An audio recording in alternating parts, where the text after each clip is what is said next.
Good morning, everyone, or at least afternoon. This is Russell Wright, Network Empire, OMG Director's Cut, and we are so glad that you guys could make it. I've been waiting to talk to you since our last week's meeting.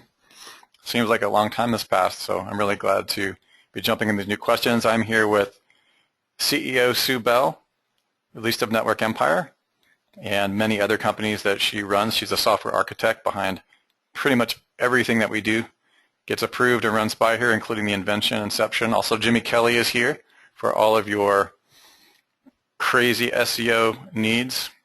White hat, black hat, no hat, full Monty, whatever you need. He's got the full Monty. Whatever it takes to get it ranked. Whatever it freaking takes, without blowing yourself up and without being of harm to yourself and others. And so we're going to get into that. There's a lot of questions that we have coming in. I will let you know that both Jimmy and Sue have been working a little bit too hard. So we just want to go one question at a time. I'm concerned for the amount of time that Sue is logging these days.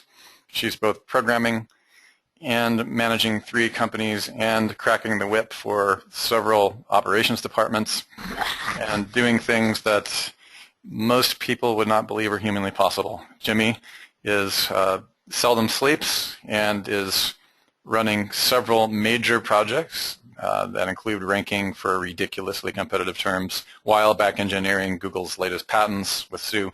So as you guys can imagine, there's a lot of stuff going on. Let's just do some verifications here just to make sure that everybody can hear. Oh, by the way, I'm Russell Wright. And I don't know if you know me or care, but that's my name. Okay, so I'm the co-inventor of a lot of these applications as well. Let me hear a 1. Give me a 1, you guys, if you can hear me rambling on about crazy stuff. Everybody okay? Okay, there's some questions about questions. Are there questions listed, new questions, or are these continuations of questions that were submitted prior to the previous webinar? Good question, Steve. Sue and I were just trying to figure that out ourselves. Looks like we had most of the questions answered in the previous webinar, and now these are new, Steve. And there's no possible way that we're going to be able to answer every single question this time around, so we're going to take them in the order that they came. And actually, we might be able to get through most of them, but we're going to make sure that we pick our battles a little bit this time. Okay, let's see. Heidi, it's good to see you. And Bill, I recognize you. Wow, lots of people. What's amazing to me is how many people, the sheer volume of people that hit this webinar within 30 seconds or less. The GoToMeeting servers are just shaking when the Director's Cut folks get on. So that's really, really exciting. The answer is, Patrick is asking, will this be recorded? As always, this will be recorded. And as always, it will be uploaded into the Director's Cut area as per last week.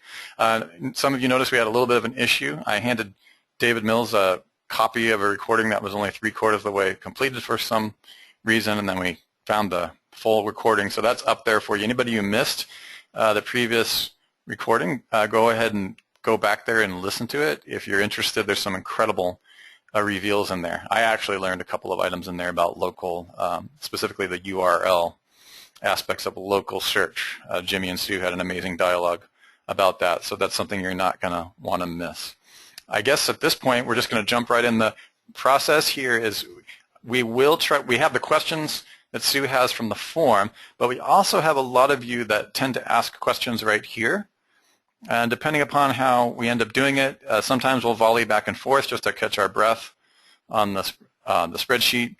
If the question is related, I'll try to grab it as it goes by. So just keep your questions just type in the chat window, and I'll do my best either to manually type in an answer. If I don't know the answer, I'll just ask Jimmy or Sue. So I guess we can just go ahead and get started. Thank you all for being here. Sure. So the first question from Brad. Kudani.com. Have you heard of that, Russ? Yeah. Kudani? Sure. Yeah. Kudani is a software, curation software, I believe, created by Paul, I think. Paul, yeah, I did some beta testing and some early, and we also looked at it for prototyping and features. Let me just go ahead and Is it good? That was Yeah. Brad's question. Yeah, it's Paul. It could be good for DAS. It's Paul Clifford. My caution with it, not caution. How do I be super diplomatic? It depends. Are you looking at the agency version or not the agency version?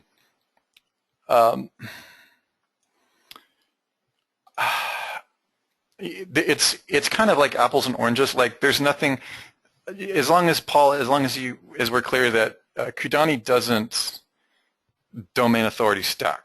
Again, that's the issue that I have with content curation. Some of you have taken my 2012-13 curationempire.com course. A lot has changed since then. Curation is a different part of the reason that we created domain authority stacking, and the reason that Jimmy and Sue talk about it so much, is that curation is the opposite of domain authority stacking for most people. And so this is not saying anything negative about Paul. Paul is in terms of development of software in the internet marketing trade, he's one of the better guys out there. He doesn't tend to create junk. But I will say that the methodology that Kudani is really a way to help you rapidly kind of do a whole bunch of things, and such as images and all those other things. So when it comes to content curation, it's not a terrible desktop platform, but the platform itself will not help you think clearly about strategies. So you'll often hear Jimmy or Sue say, only tweet yourself, only promote yourself, and that sounds very self-serving, but from the perspective of SEO, we're actually talking about link flow. Okay, but the problem with content curation in the early years that made our course so popular is that by curating, for example, on my friend's platform, Scoopit, Guillaume's platform, which I do recommend you guys use for curation, is that you're curating everybody else's stuff. Give me a 1 if that makes sense, that you understand what I mean. The problem with curation is that it's usually other people's stuff, and that's got nothing to do with domain authority stacking, and it's got nothing to do with almost anything useful, actually. To the point where Guillaume came to us, with his enterprise platform, Scoopit, saying, okay, how can we appeal to SEOs, and how can we? Yeah, Clint just said, hard to build a brand when you're promoting other people's content. Yeah, it was really strange in the early years. I was one of the early prototype developers of Scoopit. It's almost like a bunch of kids sitting around trading baseball cards, but none of the teams or the players are your own, like you're not an owner. It's not a great business model. That's what I'm saying. And not only that, you're just trading cards, and it's not really giving you any link juice, like Jimmy and Sue are constantly teaching us to do. So the real key behind domain authority stacking is it doesn't matter if you curate, if you use RSS feeds, or whatever you're doing, as long as you're following the logical progression that Jimmy and Sue are teaching on the flow of trust and the flow of energy. And a lot of the curation stuff is getting the flow and the trust to go in precisely the wrong direction. Like it couldn't be any more, the wrong direction. So my comment to you to wrap up the Kudani question is just make sure that if you use it, that you understand the real methodology, because it's merely a content organization and creation system. Okay? We can move on from that one, Sue.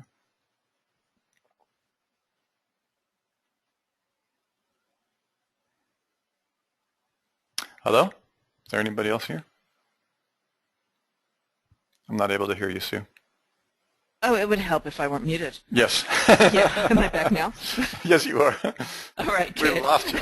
All right, so Rise was asking,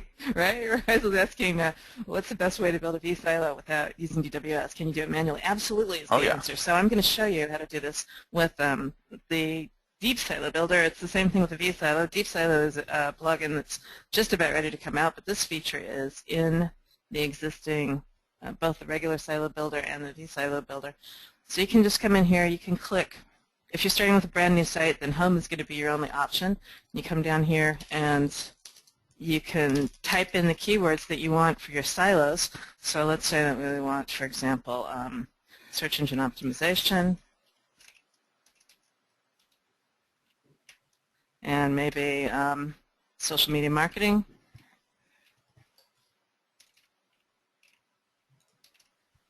And we can say add new. And obviously, since there's already an existing site here, it will add them to that.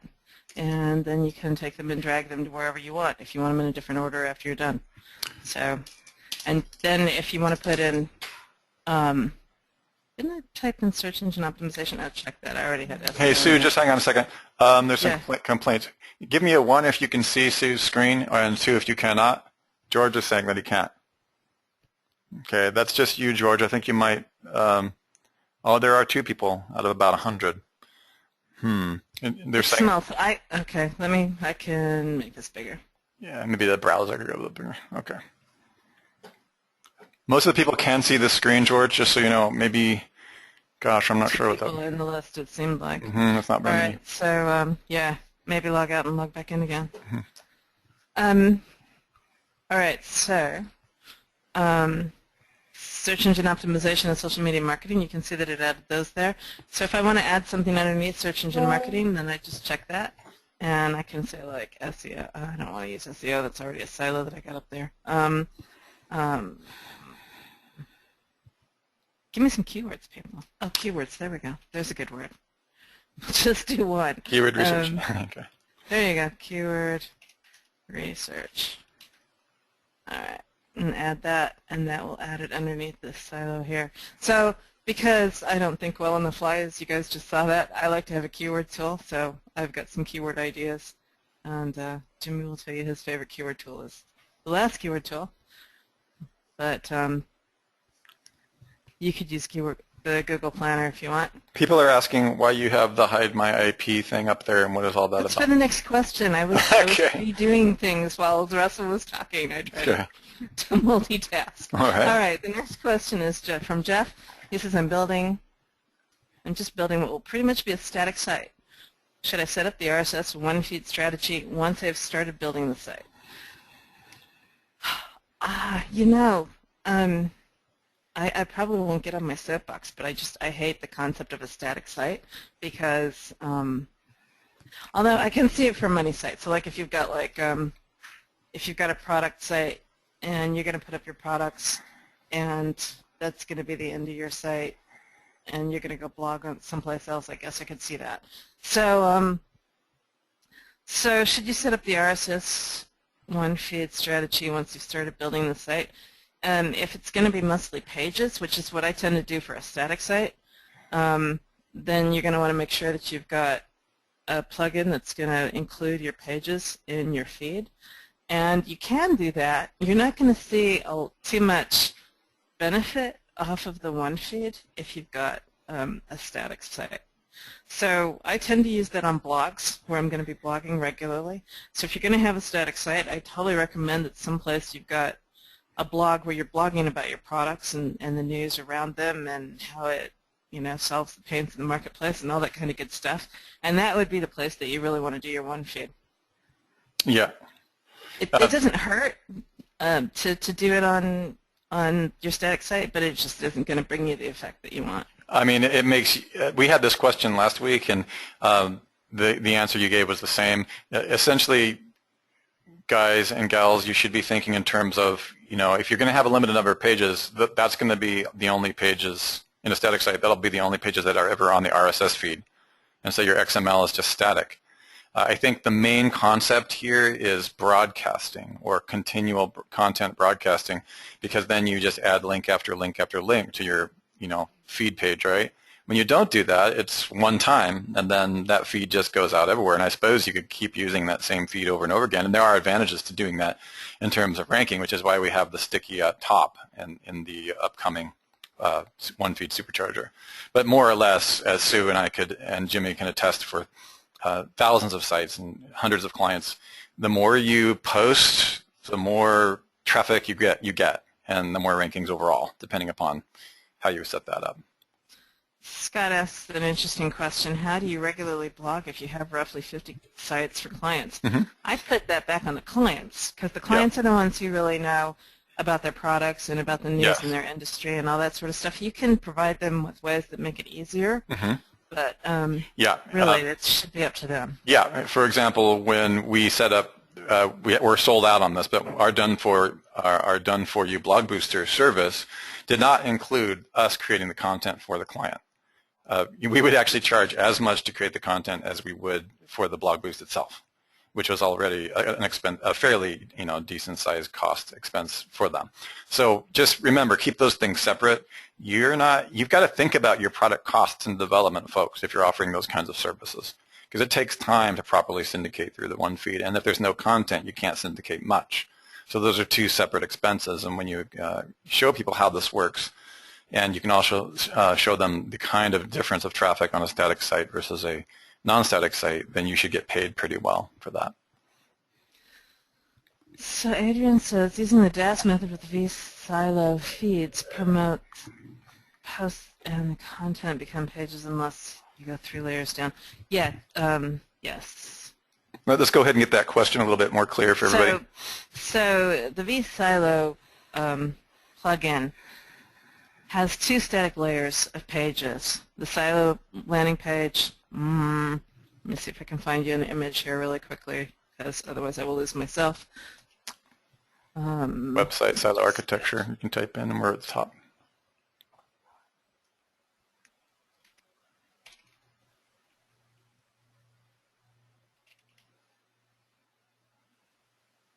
There it is.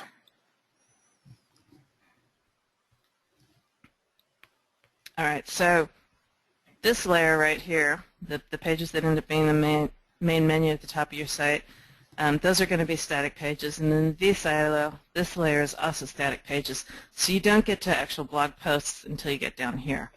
And so his question was, is the idea to put content in the 3rd layer that are posts? Yes, so we're just coming out with a new version of the plugin called the Simple Silo Builder to answer his question, because he's saying it's the idea then to put your posts down here so that you get right.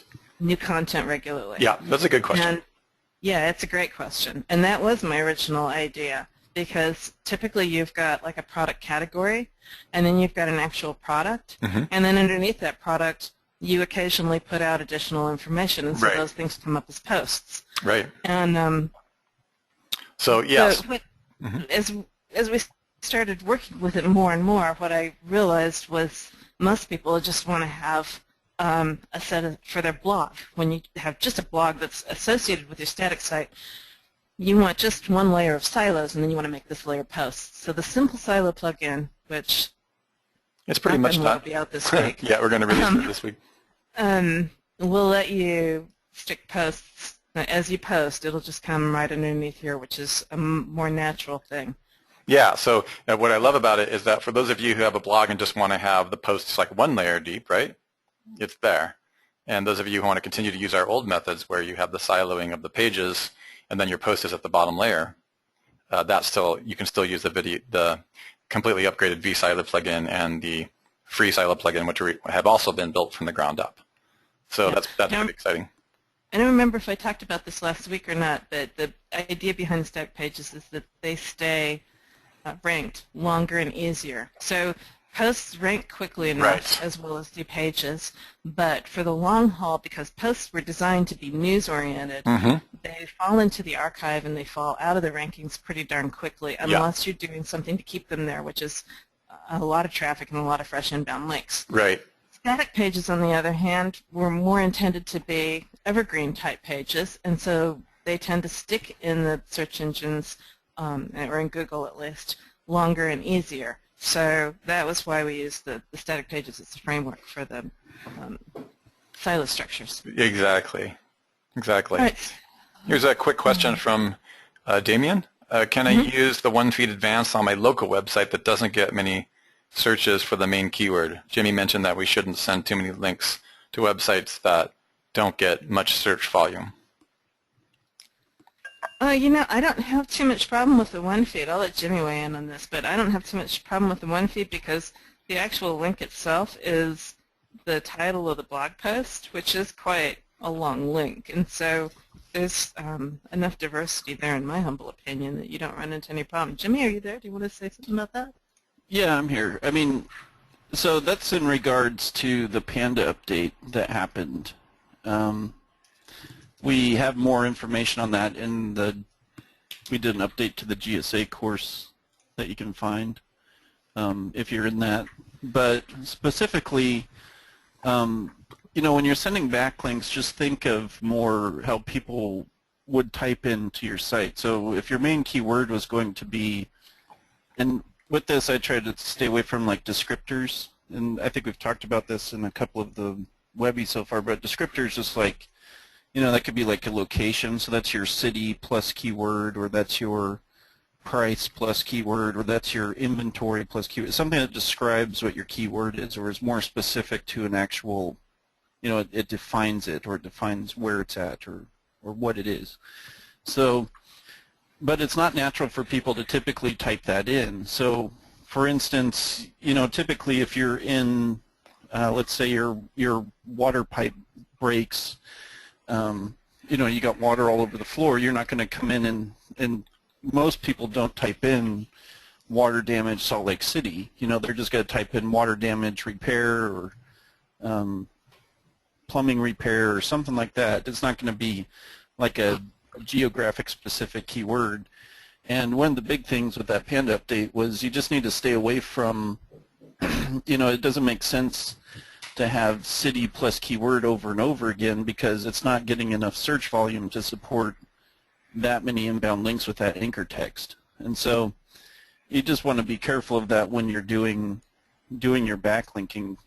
Think more broad, or what you might actually type in versus that specific keyword. I'm not saying don't use it at all, but use it sparingly, because in a local search it might get 30 searches a month or something. So you should have maybe one backlink that actually has your descriptor.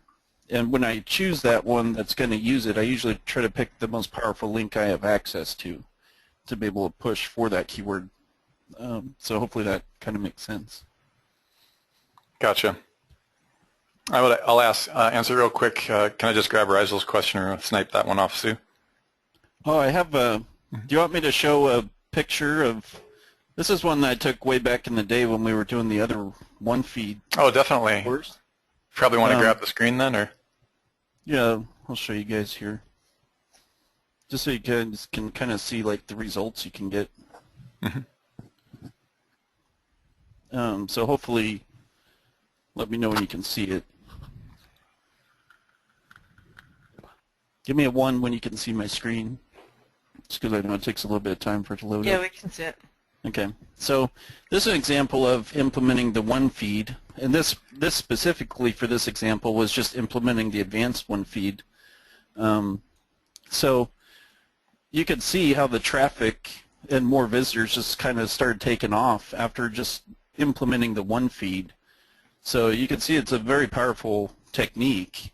It definitely will increase traffic, increase rankings across the board. So, don't make sure you're not skipping that step. Yeah. For that part in the director's cut. I know it's a little bit of work, but it's well worth it. Excellent. And related to that note, I'll just go ahead and grab that because it's related to what you just said, Jimmy. Someone's asking how do you get pages to appear in the RSS feed. Currently, there's a pretty decent plugin called RSS Includes Pages. I think that's the one that Sue uses. Somebody just told me that wasn't working. Okay. So I went back and I asked our programmers to include pages in our one feed. Yeah. And I knew that I was going to get to that one. And I know that ours has that, but there's so many people asking when it's going to be released here. I was trying to avoid giving them an option. We're almost done with it, folks. I know that a lot of you are like, when's it going to be done? We are really close, and that will have pages in it. Plus, it also has sticky at top, which is great. That's something Jimmy put in for everybody because, there's certain things you want to just have them not, when you're posting and your feed kind of runs and churns and burns, you don't keep the same post at the top, so you'll be able to choose things that you want to just keep at the top for SEO purposes. I have never had any problem with RSS Includes Pages. Maybe the new WordPress version is conflicting. I didn't go back and try it personally. Okay, you did. Yeah, I have used it pretty consistently, but I have not used it with the new version of WordPress. So that might be. That might be the issue. Somebody's asking how much will the one feed supercharger be when it comes out, and it'll be super, super affordable, Mike. We'll figure out. Yeah. And we're still working that out, so it's going to be well within reach with anyone. So Damien asked a second part to his original question, which is. a one feed advanced, is one feed advanced in no-follow structure? Great question. I would be tempted to it will vary. It just varies on the platforms that the RSS feed goes out to. So, you can have a mix of it, but, even with no follow, it's still going to increase rankings. So remember that basically your trust is still going to get pushed through no follow, even if the power does not. So just be aware of that when you're using no follow. I still, if it's a very trusted, authoritative site, I don't care if it's no follow or do follow, I still will utilize them. I want to pause what Jimmy just said because it's one of the most important things ever that I've learned from him, and I've tested this in the field consistently since he taught it to me. Did you guys catch that? Trust. When you're thinking no follow, there's a lot of controversy. Okay, there's no follow versus follow and all this, but he just said that no follow passes trust. Does everybody get that? Just give me a 1 so I can make absolutely clear that that's one of the huge takeaways. And that is a complete contrarian view of still, believe it or not, 80% of the SEO industry. Okay, so it's the trust that's still getting passed on, okay? And there's other aspects of it too as well, but for me that's the big one. Excellent. So it looks like everybody gets that one, Jimmy.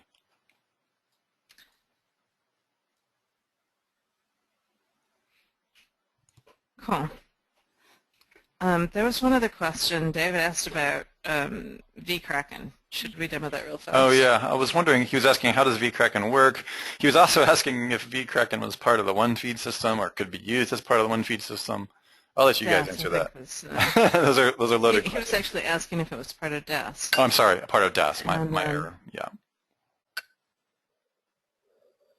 And it's DAS is a completely separate thing because DAS is offsite and vSilo is onsite. Well, or vCraken, sorry, is onsite. It was vCraken, yes, right? Yeah, yes, it was vCraken. So let me just show you vCraken for a second. What vCraken does is it allows you to continually add new content to your website. So if you've got a static PBN or any kind of a PBN or supporting blog, you can set this up so that it will auto-publish.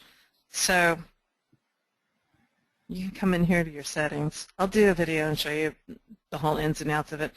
You can come in here and you can set up how you want to have stuff display in your posts, and then you can come in here and you can add new structures. So you can add silo pages from here, or you can add your post pages. So if I've already got silos on this blog already, so it shows you your silo structure here.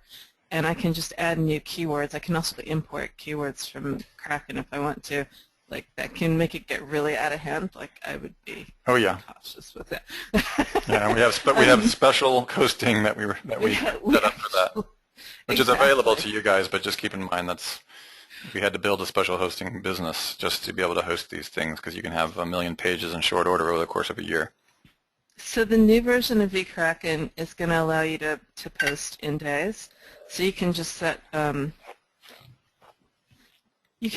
so that this will post every day or two rather than get out of hand. You could even set it so that it posts every 30 days, and then you're just going to get 1 or 2 blog posts a month.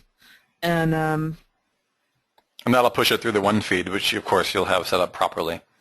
So at least you got something happening. If you're on shared hosting, you don't want to do 50 videos an hour if you're on shared hosting, guys. That's why we also we teach caution when you're on shared hosting accounts. So if I come in here and I add this keyword to, I had SEO, but I also had search engine marketing. I thought search engine optimization, online marketing. Let's do this. So underneath my silo of SEO, I'm going to put in search optimization. So what it's going to do is it's going to go out to YouTube and look for videos that are about search optimization, and it'll add them once every 30 days. I can humanize this so that it's plus or minus 20%, so 25 to 35 days. And then I can click start, and it'll go out, it'll add one immediately, and then 30 days later, roughly, it'll add another one. So the cool thing, I'll just show you Kraken for a nanosecond here.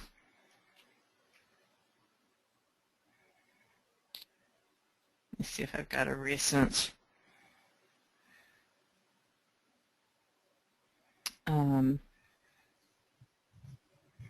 e-cigar. I think that was a pretty recent drill.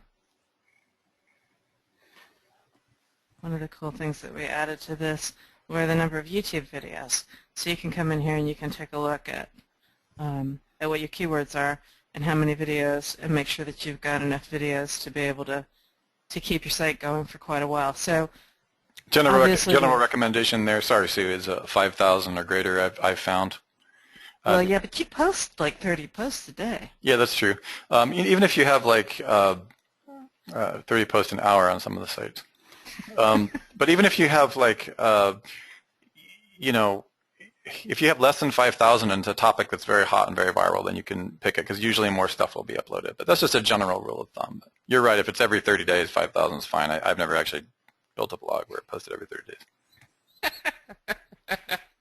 Much too tame for you, I understand. She's being conservative, so you guys don't blow yourself up on shared hosting. But exactly. But if you do something, if you're going to do something every hour, every day, folks, just make sure that you have your own server or some scalable hosting, either ours or someone's. Talk to us about hosting if you're going to do that. Yeah, be careful. But this, like, just once every, I don't know, like, I tell my clients that they got to post at least twice a week if they want to have content coming to their money sites. But if you've got like a PBN or something like that, then just posting once a week or a couple times a month is enough to keep a heartbeat going to your blog. And that's really what you're looking for, so that Google doesn't think that it's dead and forgotten. Yeah. Yeah. I heard rumors that Cotton was doing something naughty on subdomains like that, like every 3 weeks or something. Oh, I wasn't supposed to say that. So, I didn't say that. Any other questions there that we need to address? Looks like we're pretty good. Right. You guys... We'll come back here. Yeah, we'll come back to that. I think we got the major coverage on Video Kraken. We have the one feed, and we have most of the desk questions. I'd like to know if there's an easy way to change your IP and MAC address. Yeah. So there are these two things that I've used and how they work. I'll just drop them in here to you guys so that you can get the links rather than having to type them off my... Hey everyone, let's just take a quick community tally. How many of you are already using IP masking of some kind on your desktop? Give me a 1, and 2 if you're not. You haven't made a decision or you're just not.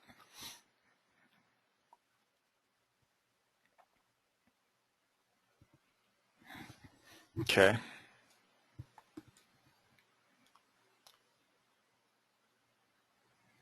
Okay, it's about... Well, as we went into, I think it was last week, most of these guys don't actually... Oh, that was actually something that I shot to David. I'm actually surprised about how many people are using something, but most are not. Yeah, I mean, unless you've got... If you've got multiple Google accounts, then you want to be careful. You want to flush your cookies and get rid of your history as you move from Google account to Google account. If you're doing something that is against Google's terms of service, which is attempting to manipulate PageRank, which are do-follow links from, say, a PBN to one site that you own to another site that you own, then the site that's got the do-follow link to the money site, I don't have anything oriented to Google around that, right? There's no Google Analytics, there's no Google Webmaster Tools, there's no Google account, and if there's nothing that Google can run, then they can't see what it is that you're doing. Like, they can't just look into your blog logs. So, so hiding your IP address is a moot point in that case. Mm-hmm. Yeah. So it's really, what you're saying is it's good for people to be thinking about what they're actually doing, and if it's something that would even really be trackable, like obviously inside of the blog it's not anything that's going to be tracking. People, Ken Smith is asking, well, how do you feel about Chrome? I mean, do you just automatically presume that they're tracking every single thing with Chrome? I do not use Chrome. Okay. I don't use Chrome as a browser, and I mean it's not even loaded on my computer. Mm-hmm. Yeah. So and I don't do anything like that on like some of the the mobile devices and stuff that have Chrome on them. I don't do anything like that on a mobile device. And the reason for that, folks, is that Chrome, and you'll hear Sue, I hope I can say this pretty much, but we've kind of established that, for example, especially Chrome incognito there's no such thing as incognito. It's like 100%. All of them incognito. They don't actually do what you might hope that they do. You're hoping that they're actually, here, we promise that we'll make you private. Trust us. Where did this all originate from, Russ? Google Skyfall update. That was Jimmy and Sue's whole update and the testing.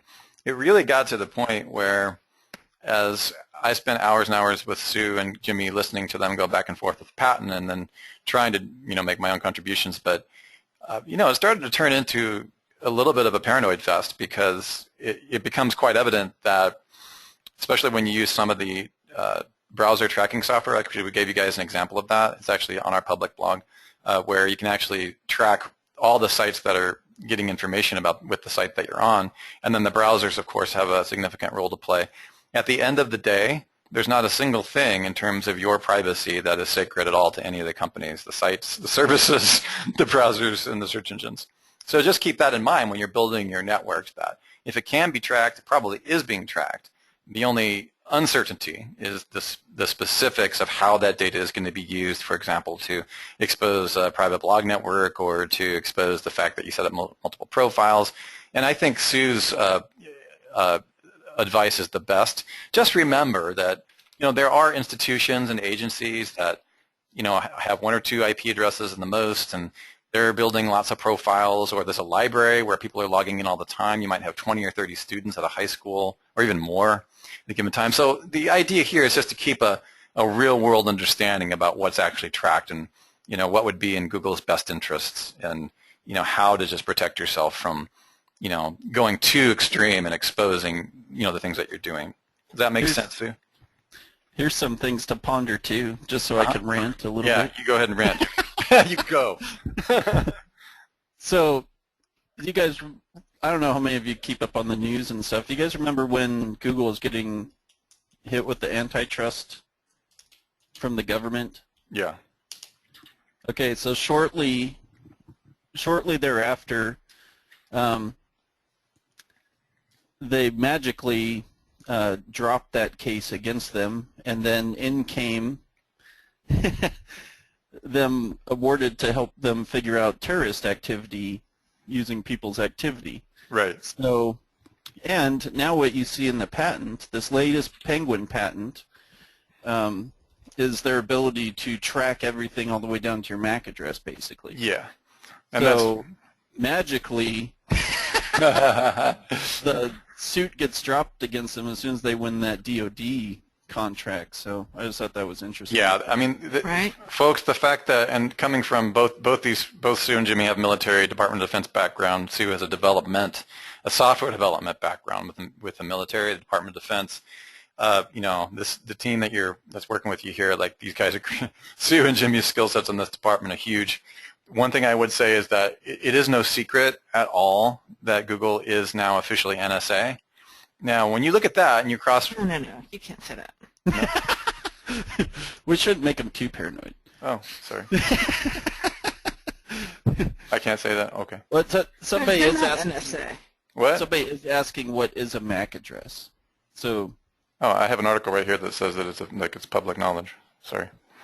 But they're not NSA. That's what you just said. They have a contract with the NSA? Oh, they have a contract with NSA, yes. Oh, okay. Sorry. All right, you go ahead. Yeah, what was that one, Jimmy? So, somebody was asking what's a MAC address? A MAC address is a number that is burnt into your network card. It's a one-to-one identifier with your computer. Yep, and like modems have them, routers have them, right, Sue?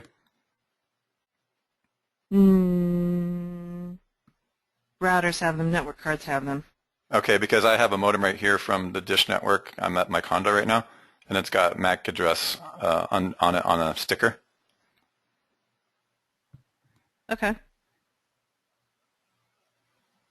I'm mostly concerned about the one on my computer.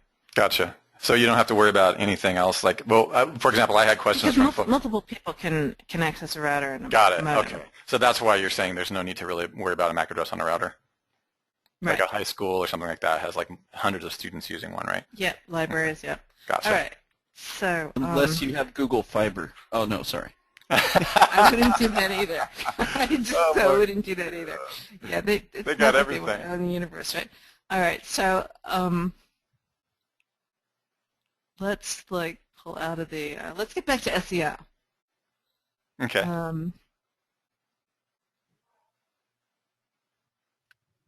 Sorry, I just went off on a tangent there. No, it's okay. There's going to be Kraken update. Yeah, there's a vCracken update. Just about ready to come out. Okay, so I just need more hours in a day, guys. Your first video, Director's Cut. Russ, I think this was your video for the intro, profile, and setup. There's a chart that goes from 1 to 9, but 7's missing. Really? I must have been drunk. Let me see. I have to remember what. There's a chart that goes from 1. Oh. My guess is it was just inadvertently. Huh. Paul, could you, yeah, I'll have to look at that. I didn't really recognize that number 7 was missing. I'm wondering if he's talking about the 5 iframe punch, in which we no longer embed Storify into the blog. Well, that's probably what happened. We probably just didn't get something into the we gave you guys a file that's still, it's really, really good.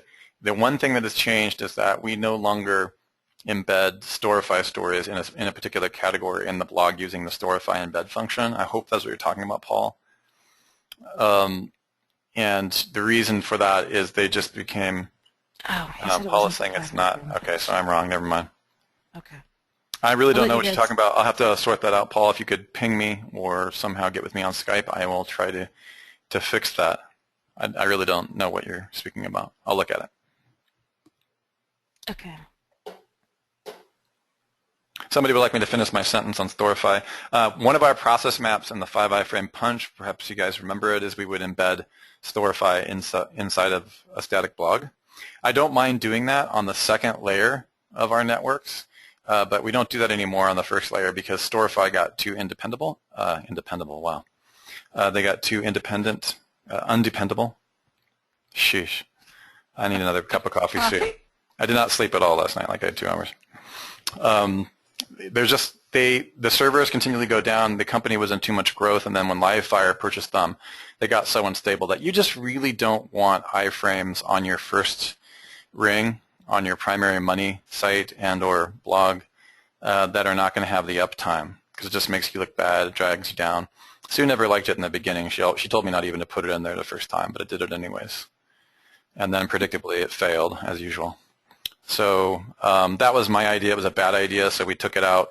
And we don't recommend that you embed other people's secondary platforms in your primary blog anymore. You know, you try stuff, and Sue just was like, "Okay, you're going to do what you're going to do." You know, it was on there.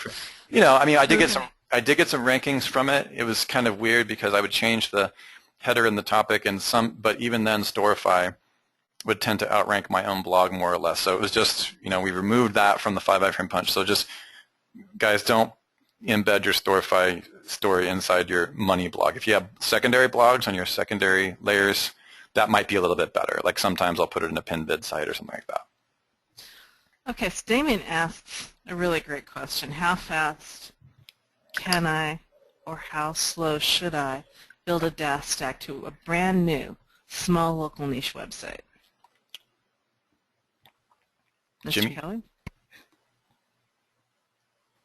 Jimmy. Well, that's a good question. I just kind of try and go slow and steady on the clusters. Like I'll do one cluster straight off the bat, and then the next week I'll do the next cluster, and the third and fourth week I'll do the third cluster. And then it ties in with adding on that extra page. The second month, by the time you go back through and do it, then it's ready to go. I've also done it where I just slap it all together all at once and haven't had problems with it. But again, it depends on how big, you're going to make it. So I would be conservative, but I wouldn't worry about necessarily just doing a certain amount of links per day. You know, if you're making it kind of randomized, and that's usually what I try to focus on is, you know, nobody's going to have links going every day, and nobody's going to, you know, and it wouldn't be obvious unless you got social and traffic going at the same time to get a ton of links overnight. So, you know, I just do the first cluster the first week, do the second cluster second week, and then the third one the third week. And then that'll ramp you up to month 2 where you can start adding on to those other clusters. And then usually month 2 I just add on all those pages on the back end all at once. I don't typically wait for those. Scott asked an interesting question. Do the second and third clusters point to the same inner page as the first cluster? Yes, they do. And, you know, the example of the first cluster, the second and third, you want to swap up your anchor text going in. You also want to swap properties too. Like, you don't want to have two Weebly's pointing at the same page. You want to, you know, pick different sets for each of your clusters, and then just go with that. Cool. No, the screen's not frozen. It's just I haven't done anything with it recently. We're reading off of a different questions list. All right. So this is also a DAS question. So don't think that you can relax, Mr. Kelley. Do you see good results using the DAS system on an already established money site with PR links, etc., already pointing to it? I've had sites that are ranking pretty well. Oh, and I'm hoping yeah, that typically. I'll push them. In most cases, I would say it depends on how many links they have, because there's some things, you know, so the more links that are pointing to a page, it's going to pull that trust flow down a lot. You know, like the more links you have, the lower the trust flow is going to get pushed through, because that's just how it gets divided up on that page. So typically it works easier if you don't have as many, but I've certainly seen it help. You know, sites that are clean and have links, you'll still see a push from it typically. Sites that you won't see it work on, you know, ones that have been burned or have, you know, 8,000 links going to it, like typically pushing trust to those is not, you're not going to see a huge boost from that, just because you have to pile on a lot more trust to counter all the other low trust links that are going to it. A couple people have asked you if you could show that on a process map. I'll leave that up to you guys. I'm just reading the questions. Yeah, so that's back to the last question where I was afraid of that, where Scott was asking the second and third clusters, do they point to the same inner page? Yeah, I don't think people can really visualize this. Yeah, I was having problems following the visualization. So. Yeah. Jimmy, do you care to expand on a diagram? Or? What do you mean? What do you mean? Yeah, I can. Get up here with me. Get into your giant frontal lobes. Can't you see it? I'm broadcasting my mind. It's telekinesis. Right? Okay. Right, give me, where's my little crazy arrow? Okay, you guys have 22 minutes to complete this exact map. Ready? Go. Right? Ooh, wow, someone just got nasty with me. Sorry, no more joking for you. Well, I'm trying to find.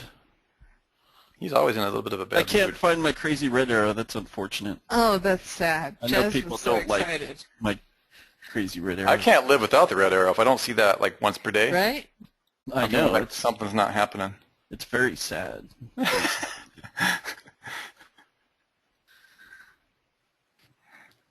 All right. Let me see if I can get this up in here. It's just easier to point to what you're looking at on the cluster when there's all the properties is the only reason I want to pull it up. Even though I go kind of, you know, psychotic with it. Okay. So when you're linking into your money site, you know, preferably you guys have this siloed. It'll still work if you want to send these to one page only, because you're still only looking, like in this example, you'd only have like for links coming into the money site. But you want to make sure that with your second and third clusters, go pick other properties like, this might not be, there's a lot of different 2.0s. You can do like live journal and, you can do, what's the one, about.me in here. There's a lot of different ones that you can add into the mix. So when you're coming in for the second and third cluster, you want to make sure that each of these properties are different. So I'm not going to use a Weebly, but I'm going to try and find a Weebly that's similar to it, right? So there's a lot of different 2.0 that are contextual type stuff out there that you can swap it out with. And you can find those high DA sites using that moz.com/top500, I think was the URL that we put into the course, to help you look for other suitable high domain authority sites to use. And then when I come in to link to this, if I use Green Smoke product review for 2015, I'm going to use a different type of long tail the next time. So this coincides a lot with the way Greg teaches when he's linking from a PBN to the money site. You want to continually switch it up. The way that you get your keyword in the URLs, if you've already done that, typically the safest thing to do is just link out either using the URL of the money site, or you want to link out using the a different long tail version of that keyword you're trying to push. So those are the two that we recommend. And if I'm going after something competitive, and obviously your clusters get a lot bigger and you need more clusters, I usually start linking in with more broader terms. So I might just go green smoke, for instance, or I might do something about the brand, use the brand name URL or something like that. So you try to go after more market level keywords here as well if it hasn't done it. But like when you're doing local clients, or if you're doing smaller keywords or medium keywords, typically that's all you have to do is just go in with different long tail variations for each cluster. So on the second cluster, whatever property you chose here, you're going to link up to this page using something different than what this was the first time around. Excellent. So Ken's asking if anything links to the home page in a cluster. And I was telling him that the way that we first described this in the videos, because you were combining the 5 iframe with the DAS, you were putting the Facebook, Twitter, and Yelp to the home page, right? Correct. So this can be your home, like it depends on how big your niche is, right? So this one was targeting a specific silo. So this site specifically is going to be all about like e-cigarettes, and there's all these different brands. You can do Bull Smoke and V2 and Vaporfy and Green Smoke and so on and so forth. So I want to, I know that this isn't going to be the only keyword that I'm ever going to go after. I know once the one I pick is going to start making money, I want to start working on the other brands to try and keep building that overall, once you get money, it's easier to put more out to try and get more of the silos going. But typically if I'm doing something in the meantime, like on this one, I might do like a press release on this. I might do we have the one feed set up, and so that's going to help get other types of traffic and whatever internal links going back to these pages. There's going to be, I like to do social links. So I like to add some social here, and you also have the one feed. The one feed setup, you'll still get link juice going to there. So typically with those 4 methods, this will start building juice on its own just by doing that. But it's more of a branded play more than I don't try to send keywords to my homepage usually, unless it's super niche. specific. So like if I know that my homepage is only going to rank for 1 or 2 keywords, then this is going to shift from the page over to the homepage. Okay. Excellent. All right, so while we're here on this diagram, Ganesh asked if we could provide a quick and easy version of DAS for somebody just getting started in SEO.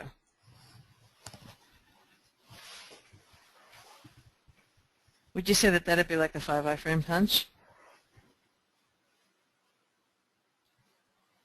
Say that again? Are you asking me a question? Yeah. Ganesh was asking. Oh. You talking to me? Ganesh was asking if you could provide a quick and easy version of DAS for someone just starting out in SEO. Why is everybody giving us ones? We didn't even ask a question. Okay. And I was wondering if you wouldn't consider the 5 iframe punch like a quick and easy version of DAS. Yeah, I mean the 5 iframe punch is a quick and easy version of DAS.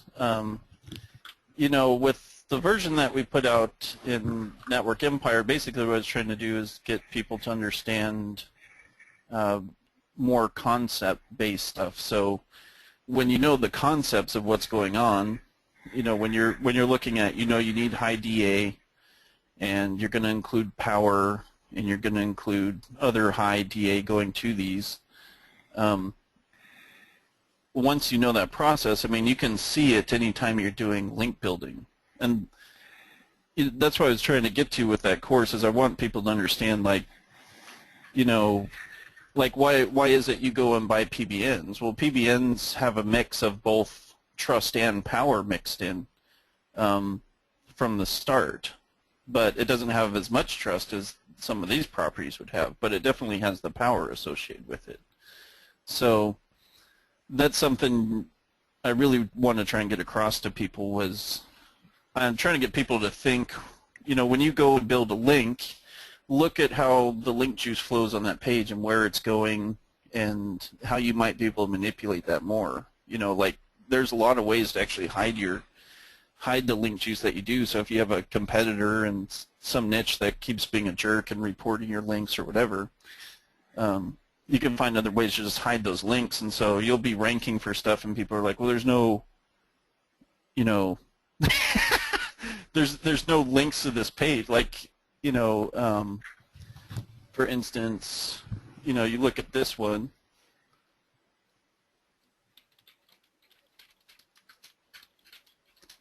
So, you know, and this was mostly just like a test thing. You can see this page here.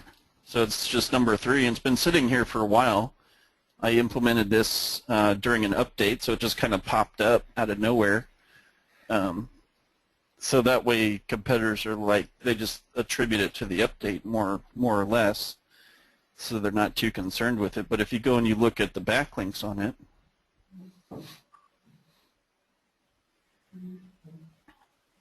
you know, there's not really much going on here. No anchor text was found for this, but yet it's number 3 for its keyword. So, you know, your competitors can only report what's actually in the SERPs. So if they can't find your backlinks or things like that, then they can't actually report it for you to get into trouble if you're doing more black hat type stuff. So, but it's important to learn how link juice flows on a page, I guess. End rant. Yeah, definitely. All right, so Adrian asks, he's just checking, but imagines that use the same Twitter and Facebook account in different stacks. That a couple people asked that question actually. Is that another question for me? Yeah. Read that again. Yeah, I'm having a hard time because I don't have it up on the screen. Just checking, but I imagine that you use the same Twitter and Facebook account in the different stacks. So there's a difference. So let's try and think of it. Well, let's look at a Twitter. Let's look at a Twitter page real quick so people can see this. Somebody got a Twitter page that they use, that they tweet on? ThemeZoom. Twitter.com, I think it's /ThemeZoom. Whoops. Whoops. Tweeter. Okay. All right. Okay, here we go. Page. What? Okay. So when you're looking at this, sorry, this might help people see like what I'm looking at when I look at a page. So, for instance, let's say this is the Twitter page here. Okay. So in this example, we'll go back over to this Twitter page. If your goal is to send it to the home page, then you're going to send it to this URL, right? You guys all see that up here. So if the goal is to boost the home page, you're going to send it to that. But let's say it's an inner page that you're doing. So you're going to get on your Twitter and you're going to go tweet something for the page that you want to do. And of course, we like to add in extra high DA URL shorteners because that's another piece of a stack, right? So I don't know what Ali is, but Oh, it's a Hootsuite's link shortener. Let's see what this looks like here. It scrolled through it too quickly there. It does pass. You checked it with me once. It does direct. But you can see it hung on to that metric there for a short time, so you had a 92 in there. So I'll stop that so it stops trying to find it. So anyways, so you'll go out and you'll tweet. So you could go and you could grab, whatever you want. You could do, bit.ly is the most common one that people know about. So you could go in and we're going to go get a page somewhere. Okay, so we would just grab this URL and you go over to bit.ly or whatever, paste it in, shorten it, and then you got your bit.ly link. So you could take this, you cruise back over to your Twitter page, right, and you're going to do a tweet. Now, that tweet or the page that we just copied should be wherever you're trying to direct the juice, right, when we shortened it. So it might be this page, it might be some other silo page that you're trying to target or channel the juice through. And so when you look at that and you come back over here, you would grab this URL here, right? So this is different than the home page of it. It's not twitter.com /ThemeZoom anymore. This is the actual individual Twitter tweet. So, and you can get the same thing on Facebook when you do a post, and you can get the same thing if you're doing like Pinterest. Like most of them will have their own unique URL for that individual social signal that you're trying to do. So then with this in your stack, this would be our target URL when we refer to Twitter, right? So when you come back over to here, if this was a specific page we're trying to do, then this would be, hopefully that makes sense. This would be the target for that.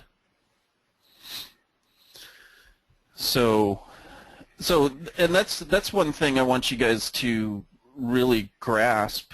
With domain authority stacking, you can see you have 100 DA right here, but this DA even pulls from the ThemeZoom to begin with, right? So let's look at how this flows here. So you have, so you have 100 DA, and this is coming off of, well, this is a status now. Didn't go back to the home.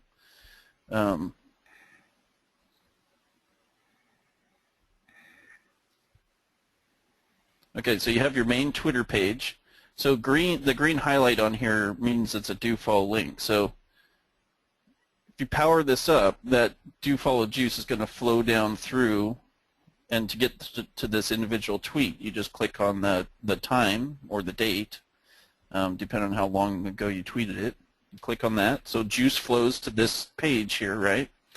So if there were links going to this other page, then this PA would actually be higher. Like we've seen this be like a 56 in most cases, and so all your tweets are getting powered up right off the bat.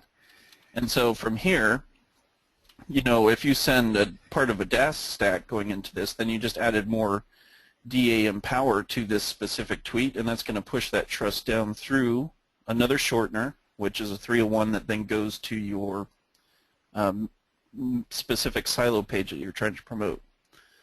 And by the way, this is part of what Social Explosion does automatically, right? So we rotate through shorteners, and all this process is actually done already for you.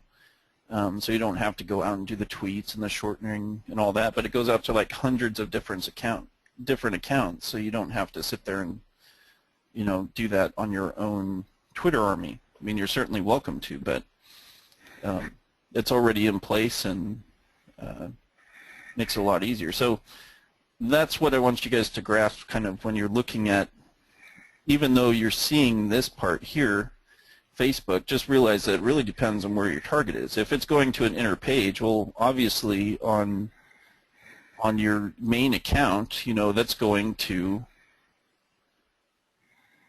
let's go back one. On your main account, right, that's going to that main home page over here when you set up that initial account. So it's always got that juice going to it.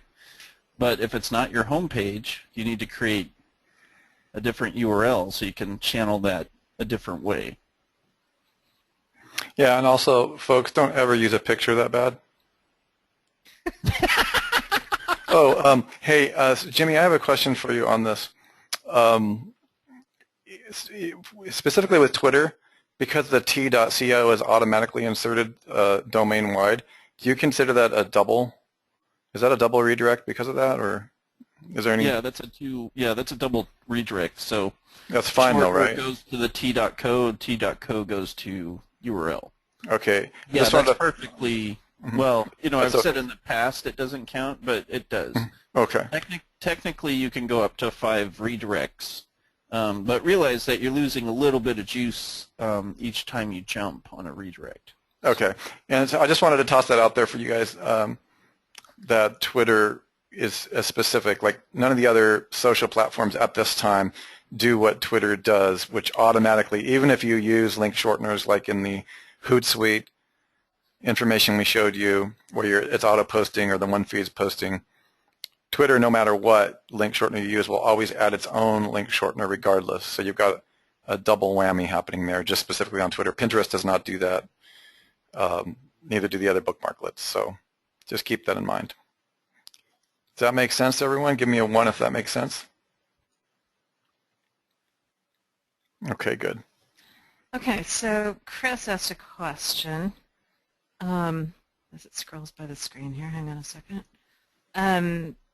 Would you recommend a blog on the main site? This is for a local demolition company site, and they don't post anything. You know, I had a client that was a dumpster service, and they also had a really tough time trying to find content to post. And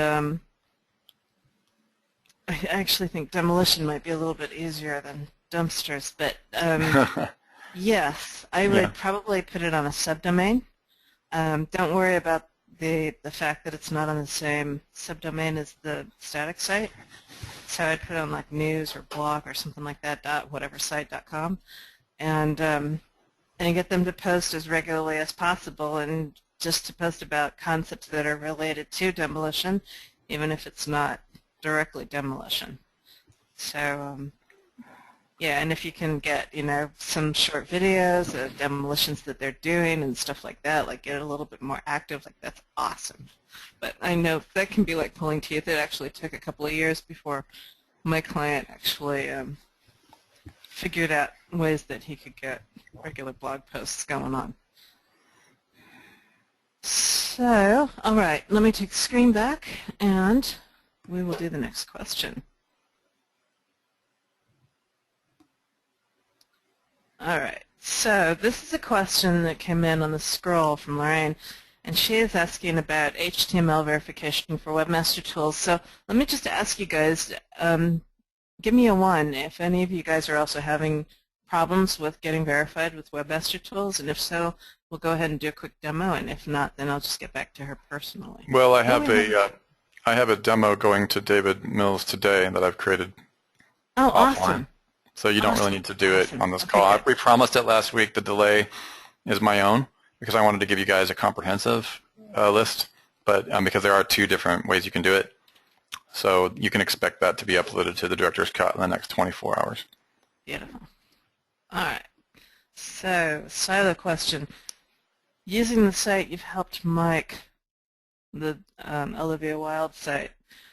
I noticed that you had a silo named Olivia Wilde. Now, if I were doing SEO for Joe's dentureclinic.com, would I have another silo named Denture Clinic? I would not. So like let's just look at this for a second. So what ends up happening here is that you've got Denture Clinic and then you've got Denture Clinic. And so that means you've got your primary keyword in the URL string twice already. And you're just asking for over-optimization penalty when you do something like that. I think the reason why we did a silo of Olivia Wilde is because it's just kind of like we were up against a rock in a hard place, like how many things do you talk about Olivia Wilde?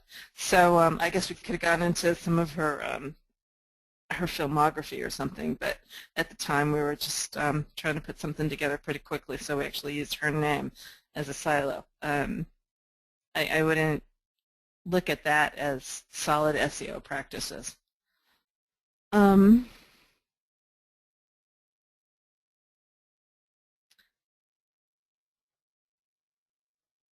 The reason behind placing a blog on a subdomain, somebody asked regarding the last dumpster demolition question.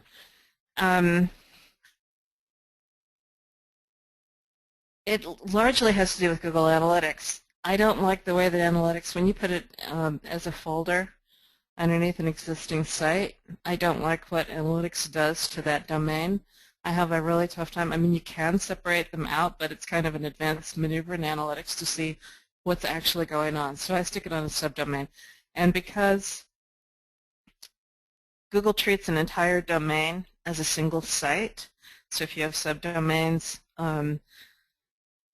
the activity and the domain authority that's created in one particular subdomain, it lends itself to the entire domain. It's not an issue. So there's other reasons. For example,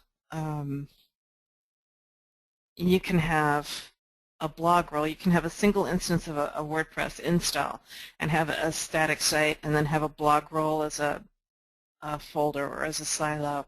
And I don't like that either because you end up having a really tough time trying to get the silo structures to work across the 2 entities correctly, and then you're stuck with the same theme for both and the same plugins, and that also just really annoys the heck out of me. So in having had, I don't know, hundreds of setups of these things, I've just found that the best thing is to have your static site, your money site, I tend to call it, rather than a static site. You have your money site on one subdomain and you have your blog on another subdomain. All right. So the next question, a silo structure question. Seen a lot of software systems.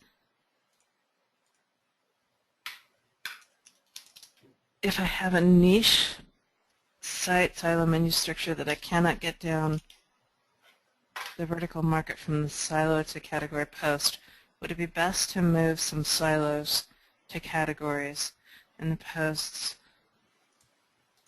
Okay, so you got a niche and your silo menu structure, you're having a tough time, or you've got the vertical market and the silo landing pages probably, and so you're having a tough time getting from silo to category to post within the same structure. So in other words, it's like you need a 4th layer. So a lot of times what I will do with that is I will make subdomains my 4th level to get around that. It means more blogs, but sometimes it works out really well that way. So that particularly happens if you're doing like states or cities or suburbs or something along that line. Social explosion still doesn't work for pages yet, no.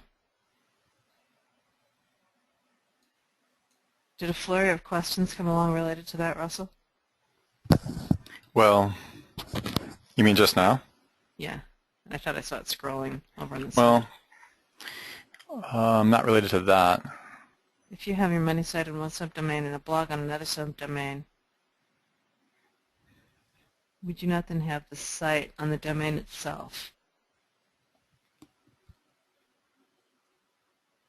I tend to, for that question, let me just go back up to that for a second. Trying to think about what reason. Here, so what reason you would have for doing that?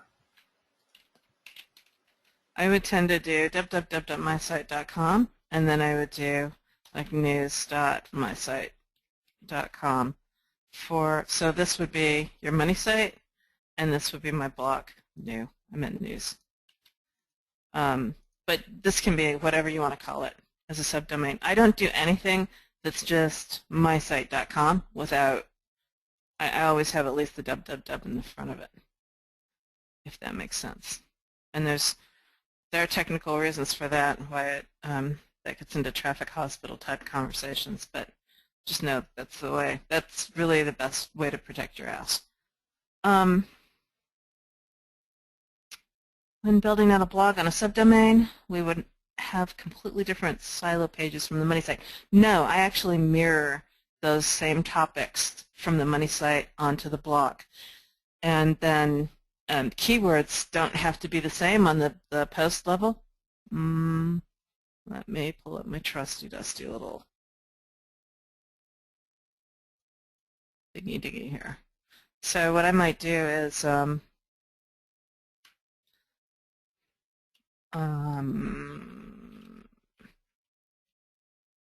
let's do this, mysite.com/SEO, and then on my site I would, like maybe underneath this silo for category pages, I might have search engine rankings and social media marketing or whatever, media links. And so then on my blog, under my SEO silo, I'm going to use related keywords, but typically not exactly the same keywords, right? So instead of search engine rankings, I would go look for those related terms in Kraken where you can do the LSI terms and come up with other ways of expressing those kinds of ideas. So maybe instead of search engine rankings, I might have SEO rankings or search rankings, that kind of an idea. All right.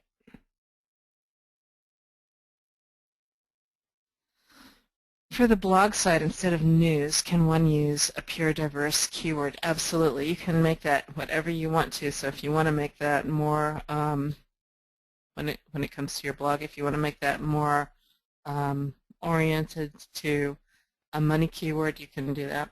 Sure. That's the Jimmy Kelley domain filter in the TLKT too, by the way. Exactly. All right, Chris is getting back to the demolition site with the blog on a subdomain. Is it okay for them to use vSilo?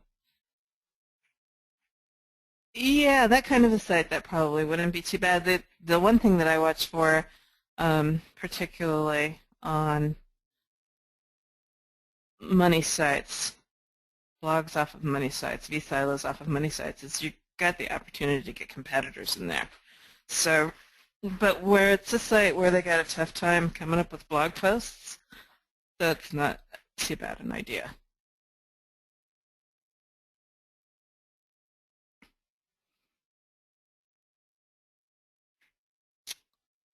Can you use the Yoast SEO plugin together with the AnySilo plugin? You're not actually talking the Yoast SEO plugin. You're talking the Yoast video plugin, Damien. to get the thumbnail to show up in the SERPs, and you want to stay away from that. Grab the new version of our plugins coming out, and you won't need that. All right. Yeah, I mean, so, I could say a couple of things about that, only if you wanted me to.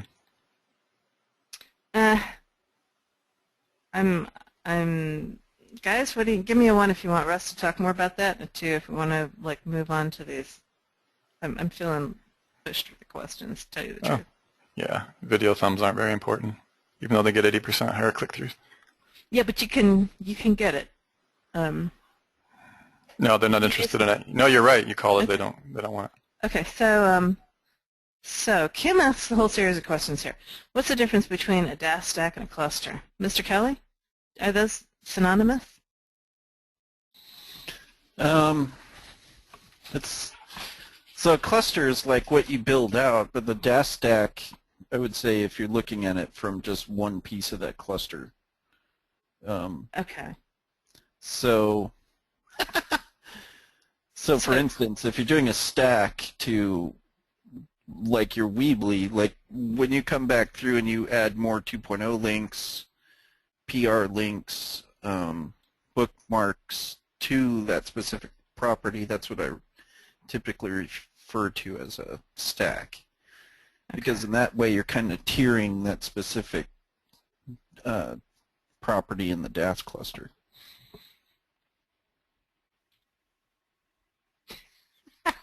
This is not a viable tool for drawing an image. All right, good. The next question, I'm confused about 3 clusters in the training video. I understand the first cluster, which is shown in the diagram, but what are the second and third clusters? Those are ones that you go out, right? So if you go to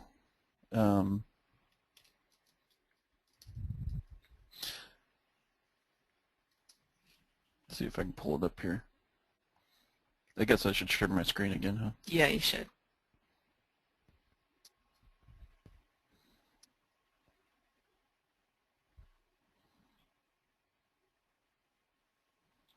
Oh, don't worry, I'll get the red arrow out.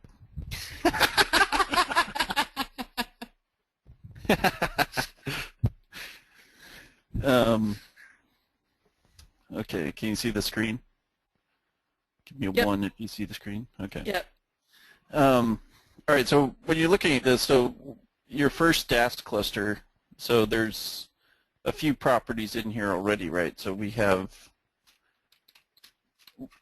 in this we have Yelp, Twitter, Facebook, as an example. So the other properties that you need for the first month, you have 1 Weebly property, and then you have 1 Blogger and 1 Pure Volume.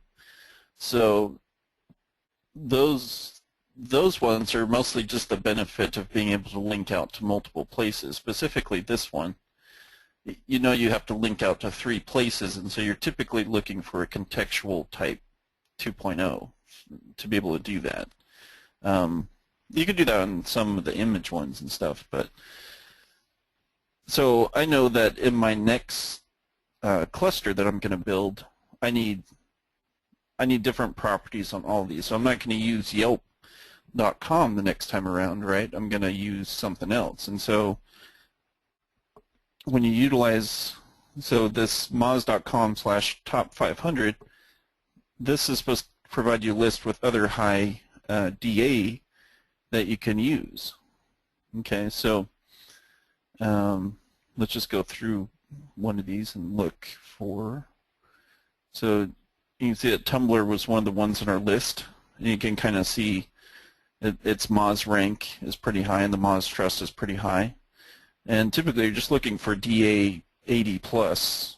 The further down in the stack you go, you know, like when you get to this level, I don't mind going down to 54 on my DA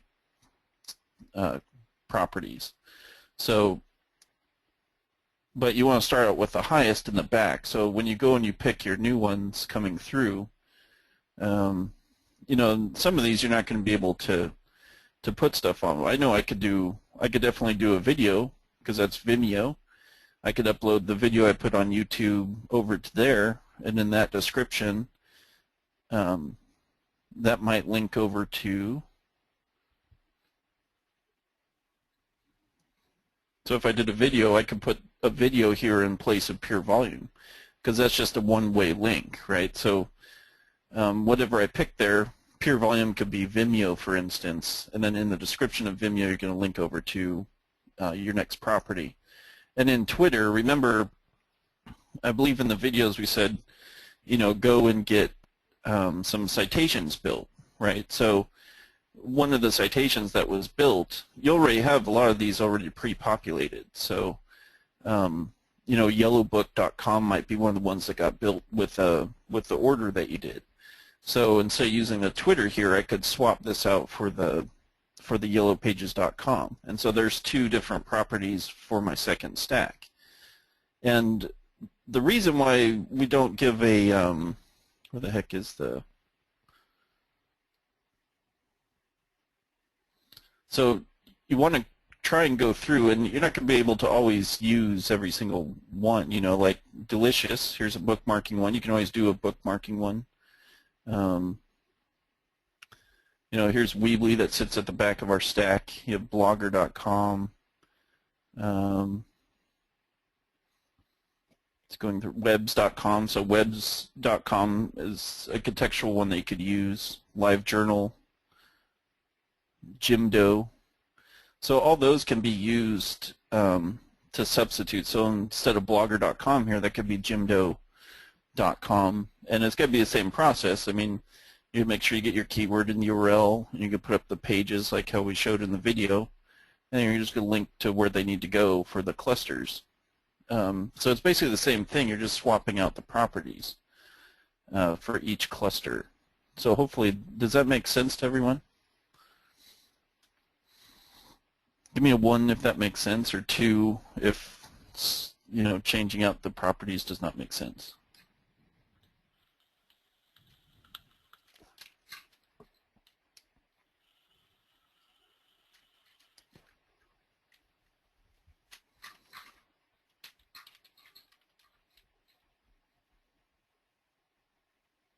So it looks like most of you are getting it. So, let's say, so you have to replace the properties. I'll just try to do this simply.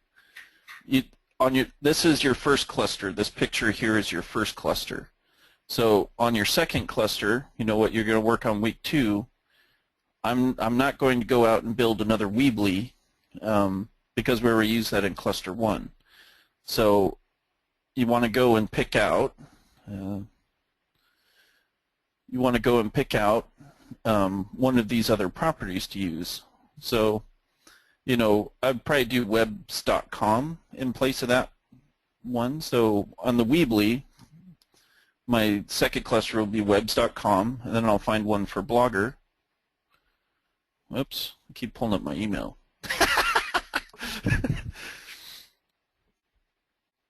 Okay.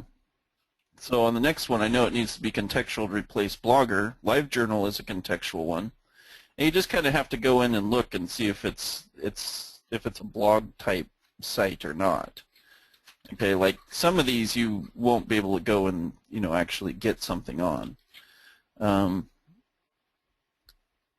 So there's some other ones you can use if you're just looking for contextual type stuff.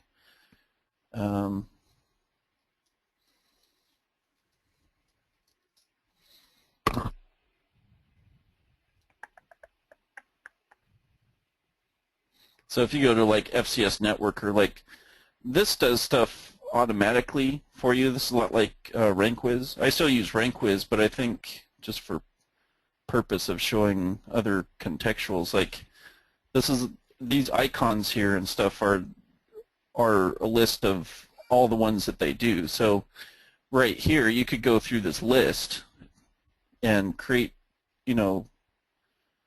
any type of, just depending on what you're trying to look for. Go to FCS Networker and go look at the sites they do, and just create. You'll go look at the DA. So, for instance,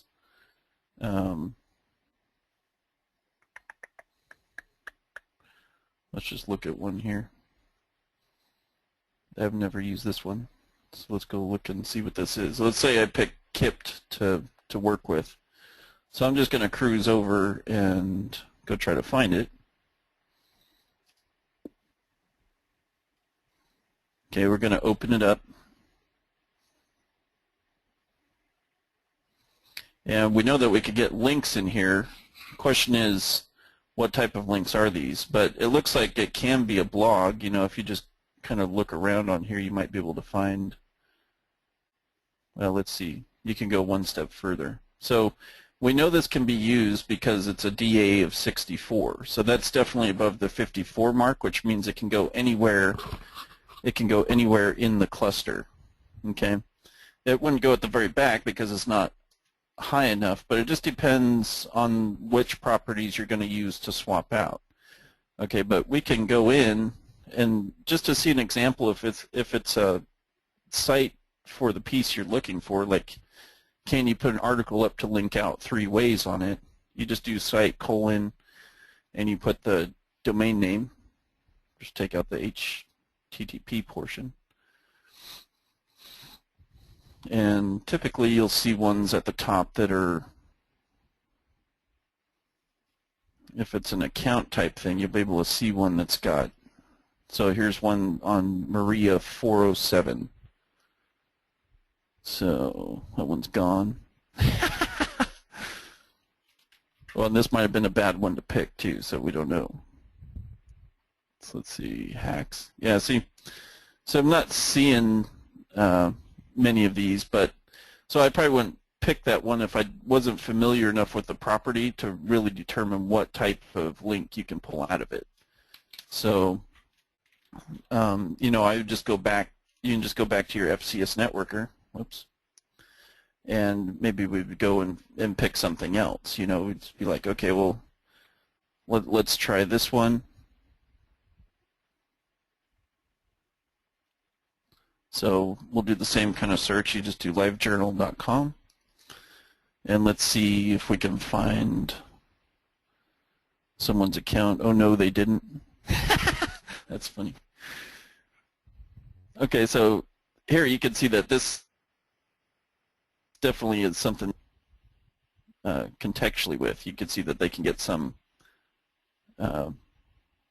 content and stuff in there. So, you know, they put up videos and they put little stuff under it. So you know that this is like a writable one since there's, you know, text on page.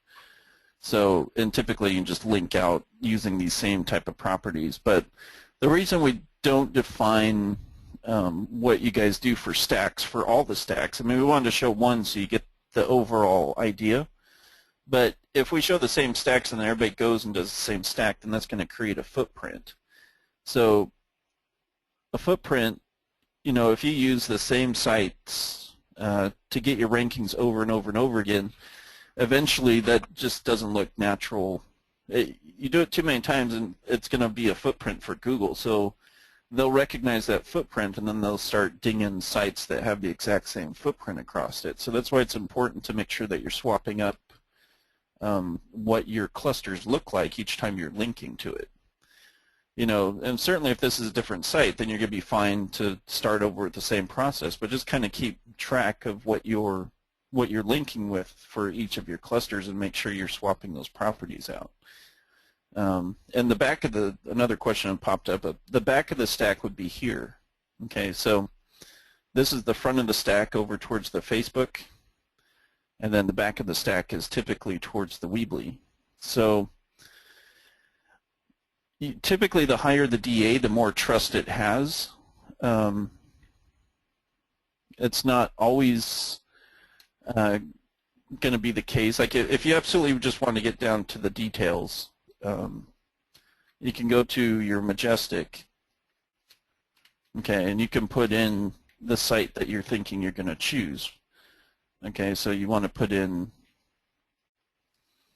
so we'll put in Weebly.com, and we can see that this thing has a trust flow of 81.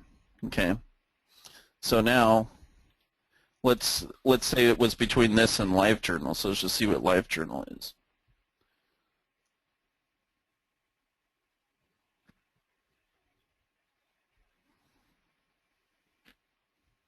Okay, so this is 78. So that's not much difference between the two. So you definitely could put LiveJournal even as a replacement for Weebly. You know, I'd feel comfortable putting LiveJournal at the back here. So, and then typically you go from highest trust flow to lowest, because for each hop, you'll capture some of the trust flow from the one that's higher, added on to the one that you chose. No, you don't get the full amount, you just get, these are parts of it as it goes down through the chain. So, and that's why I don't care too much about what's at the bottom, because then behind it you got two very trusted properties that feed into it, and then all of that goes to the money site. Hey, I've had this question about 5 times so far, the Facebook, Twitter, and Yelp. Do you swap those out as well for different properties? Swap it out for different, oh yes, yeah, these ones as well. So right now, remember, in the videos, I think we showed you, you can get this done on Fiverr, or you know, if you use Yext, you know, go, if you're not already, you can get a I think it's a partner account or something where you become a reseller. If you do that, you can get this service for $35 a pop. They say it's monthly, but really, once your listings are up, if you canceled that service for there, where you're not having to pay the $35 a month, it's not like they take down all your listings. They just put up all your listings for like $35. So I just go and order it. It puts all the listings up the way I want it and fixes it at the same time typically. And let's just see.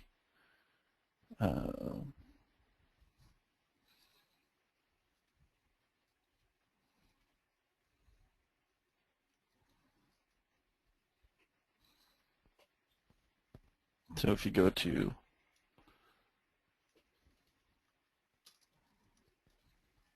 I have to go grab the phone number so we can look at this thing.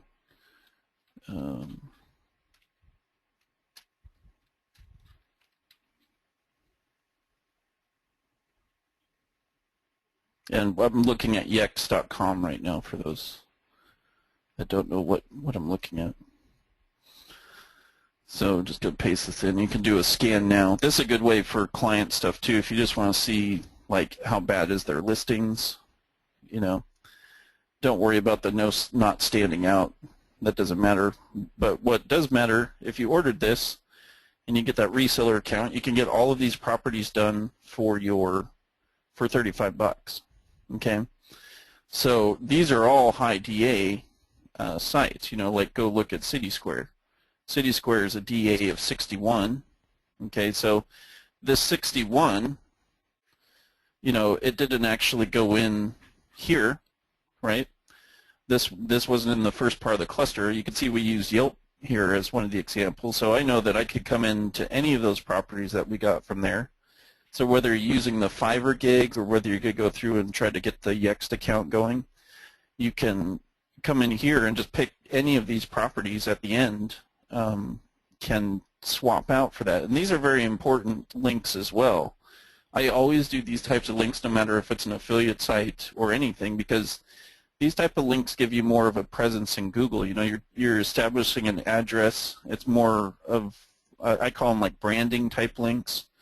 You know, they're not keyword oriented because you can only put in your website URL, but they're very trusted and very critical. You know, if you're trying to rank in Google local for fun, your most critical are going to be Facebook, Yelp, and Foursquare are typically your 3 most important ones to get if you're trying to rank in local. You know, your maps listings. So, but, you know, look at any of these ones that you're doing, and these ones also, you know, this is an 89. Okay, so, you know, and this can all, you know, hopefully you guys are seeing how all this ties into some of the other training I've done. It makes it very easy to kind of roll this stuff out without actually trying to do all this work manually yourself. Yeah, absolutely. Oh yeah, like I throw this entire thing for Yext, like I order it all at once because these are brandable type links, and I know they'll get indexed as I incorporate them into the stack, into the DAS stacks. So yeah, I'm not afraid to pump these out all at once. Cool. All right. A little bit off topic, but I've been having a little bit of back and forth with Lonnie. She's got a site that was ranking well, and it's dropped in the rankings recently. She wants to know if DAS is going to help to bring those rankings back. And I was telling her that it kind of depends on, she could be over-optimized or she might have a bad inbound link profile. But what are your thoughts? Should she? Does she mind sharing the website? I could look at it and we could answer more questions while I pull it up. Do you guys want to take a look at a website fast to see over-optimization and possible penalty? Give me a 1 if you want to do that, and a 2 if you want to move on to some of the other questions. All right, we got a lot of 1s going on there. Yeah, we got a whole bunch of 1s. We've had 1, 2. All right, let's do it. Lonnie, do you want to show your site? I guess I should have asked that question first, maybe. All right, good. She's up for it. Y'all give her some social kudos and likes and pluses if she's got it on their site. Yeah, impact-sports.com. So this is going to take a couple of minutes for Jimmy to run his magic. Shall I answer a few more questions, Mr. Kelley, while you're doing that? And by the way, it is Mr. Lonnie Welch. Oh, I'm so sorry. Yeah. I just need the domain name of what we're trying to look at. I thought you had it. Sorry. It's impact-sports with a Z.com. Don't worry, Lonnie. She does that to me all the time.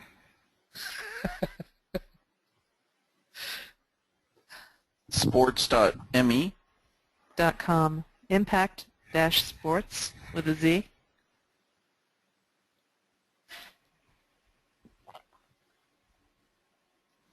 .com. Yeah, that's it.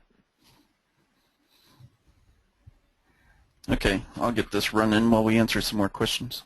All right, I'll grab the screen back for a minute.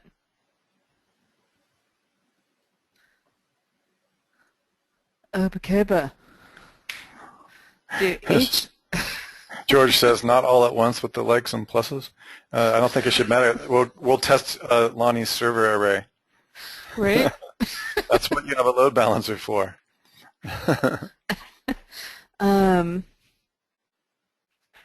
Where were we at? To each of the pages. Dang, Kim, I'm sorry. Did we get? I think we got question 2. Yeah, we talked about question 2. All right. Do each of the pages within the silo link to each other? How does interlinking work? That's why I built the plugins, because it's interesting how this works. So let me just see if I can show you here a second. All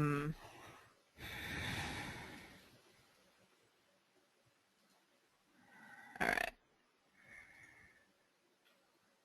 So across the top, you've got your silo landing pages. And then down the side, as you go into one particular silo, over here you're going to have the contents of that silo. So for example, here under solar panels, you would have these 3 pages linked to each other. Now from the cost of solar panels, let me just go to solar panels for a minute. Obviously, from within solar panels, you're still going to have a link to all of the silo landing pages. So everywhere on your site, you link to the silo landing pages. But as you get down into one particular silo, you're only going to see the supporting articles within that silo. So when you're here in silo, in solar panels, you don't see the article in SEO and That's the only sub-article I've got. So you wouldn't see any of the articles in any of the others. Does that make sense? Guys, give me a 1 if that makes sense, and a 2 if that's blurry at all. All right, good.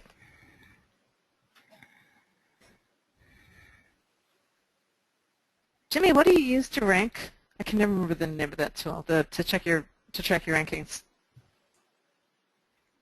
I usually just use Certbook because they have a key. It's not so accurate with like if you. I don't like its accuracy on like Amazon pages and stuff, but you know, if it's just like for client work or whatever, it does pretty good. And you use some kind of a pinging service to make sure your links get indexed, right? Yes. And there's bunches of those out there. You can indexification is what I will typically use. Okay. How do you go about adding new content to your siloed site each month? So it depends. My money site I don't add to quite as often. It's because I'm looking for more evergreen content typically on that.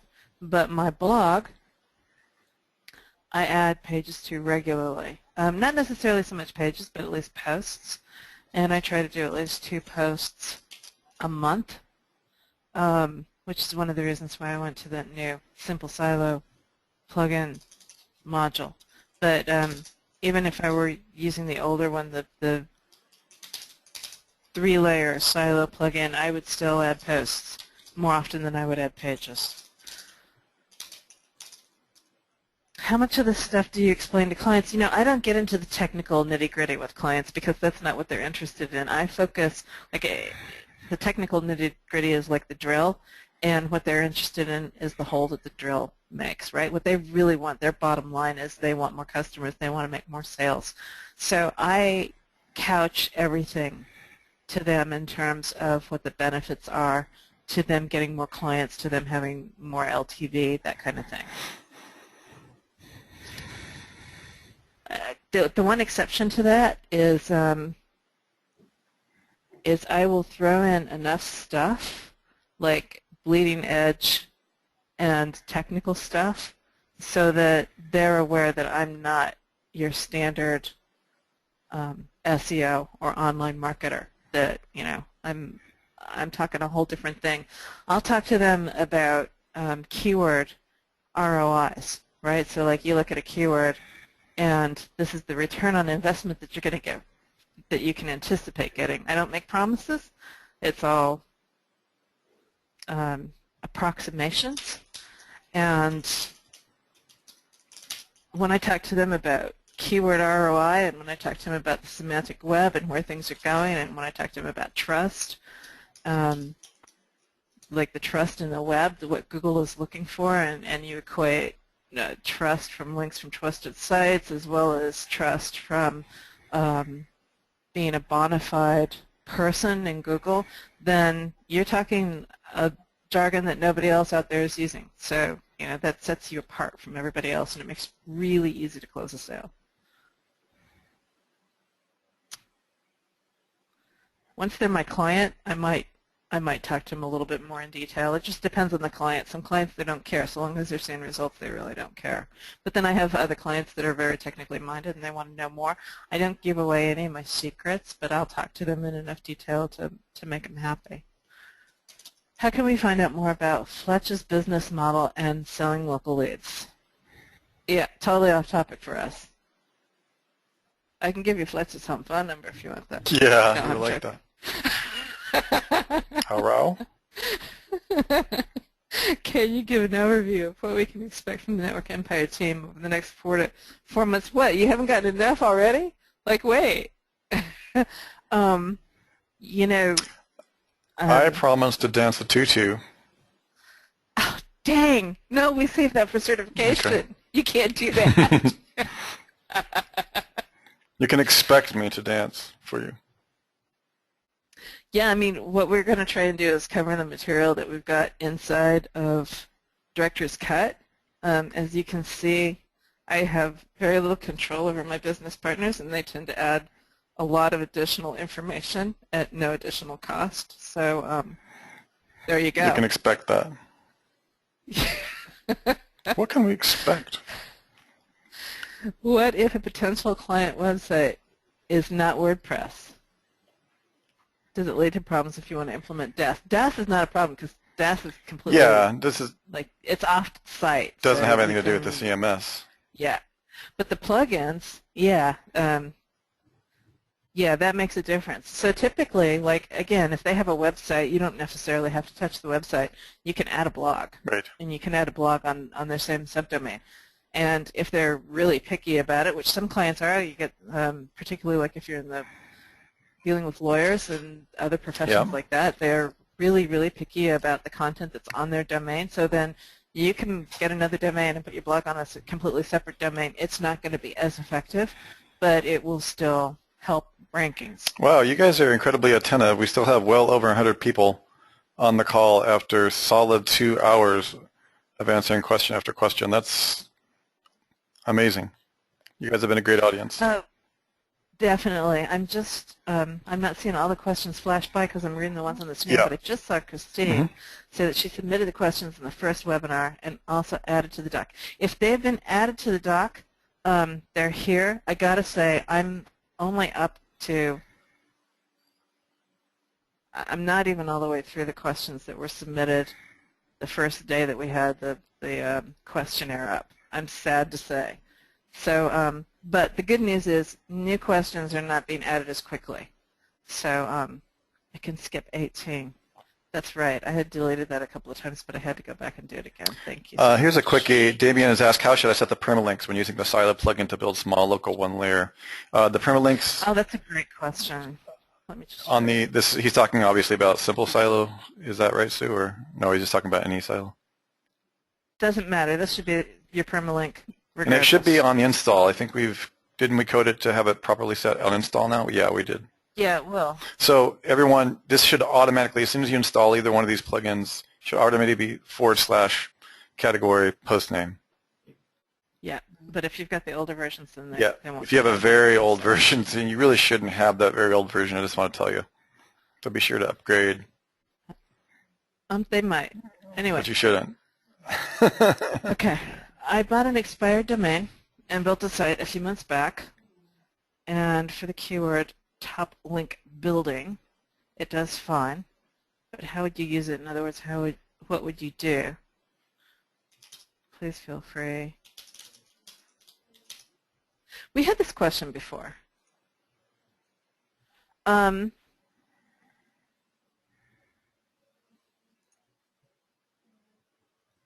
Yeah, last week. That's what I thought.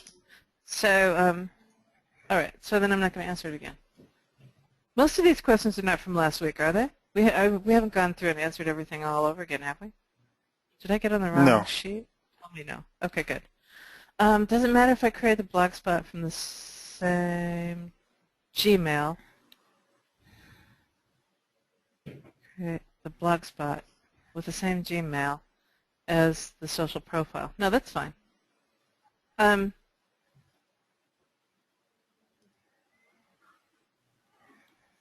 You know, let me just think about that. It depends on what you're doing with that blogspot. Yeah, because it doesn't really say what he's doing with it.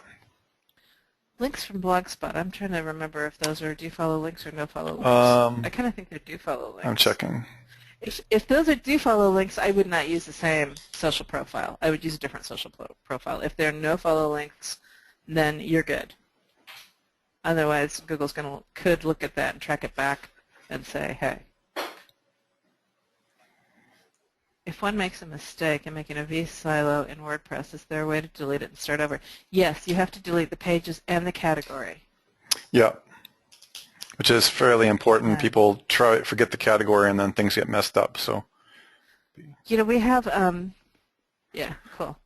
All right, so the next question, I'm going to try and get through this whole list so that we're caught up from last week and we're only on new stuff, and then I'll turn it back over to Jimmy to do that, the review of that site.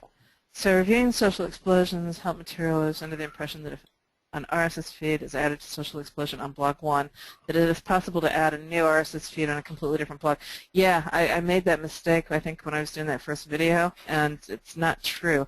If you add a new RSS feed, if you add a different RSS feed on a different blog, the first RSS feed will be deactivated. My apologies. We're working on it to get that fixed, but that's probably, we got to rewrite the blog. So it's probably a good 6 weeks away. In the DAS Webby step-by-step, what exactly do the purple arrows leading from the Facebook and Twitter back to the money site represent? Did we answer that maybe in everything that Jimmy's done in the last few minutes? Rankin, are we on the web? I'm still trying to follow I got it. the RSS feed issue that you whizzed by. Oh, dang. Okay, so if you've got Social Explosion on 2 different blogs, and you put an RSS feed on blog 1, and then you go into blog 2, and you add a different RSS feed, the first RSS feed will be deactivated. Oh, okay. Yeah, I did not know that. Going over to the help file. All right. Are there links coming from adding the website into the profiles themselves with the social platforms, or do they represent links from specific? You know, I think in that it was, Jimmy, are you there? Can you validate that for me? I'm thinking that it's linking back to the money site. Yeah, I'm here. Yeah, that's just, the purple arrows were representing things that could have already been done through using Russell's, you know, by setting up the feed system already. You know, and Yelp was representing something you would have ordered from, you know, either Yext or that Fiverr gig that you'd have readily available already. Okay. So basically, they would have been created probably by the time you got to the point to link to them. Paul has asked, back to RSS and Social Explosion, do you recommend combining all clients and domain authority stacks into one master feed? I like doing different feeds for different clients because typically they're going to be different topics. Yeah. Yeah, that's what I was thinking. And also speaking to you, Paul, I think that would kind of, as far as your reporting, probably wouldn't be, it might be a reporting issue for you in SEO. Anyways, moving on. Yeah, I wouldn't do that just yet, Paul. Hang tight. We're working on out it. with the version that'll do. We're working on it. All right, Marina also asked a question. Does this mean that I can apply DAS and Social Explosion to both main domain and subdomains? Sure. Yes. What I'm confused about is if I must have a subdomain or it's optional. It's optional. It's optional to have, a subdomain. Yeah. And if I do end up creating both, do I need to have Social Explosion and DAS applied to both?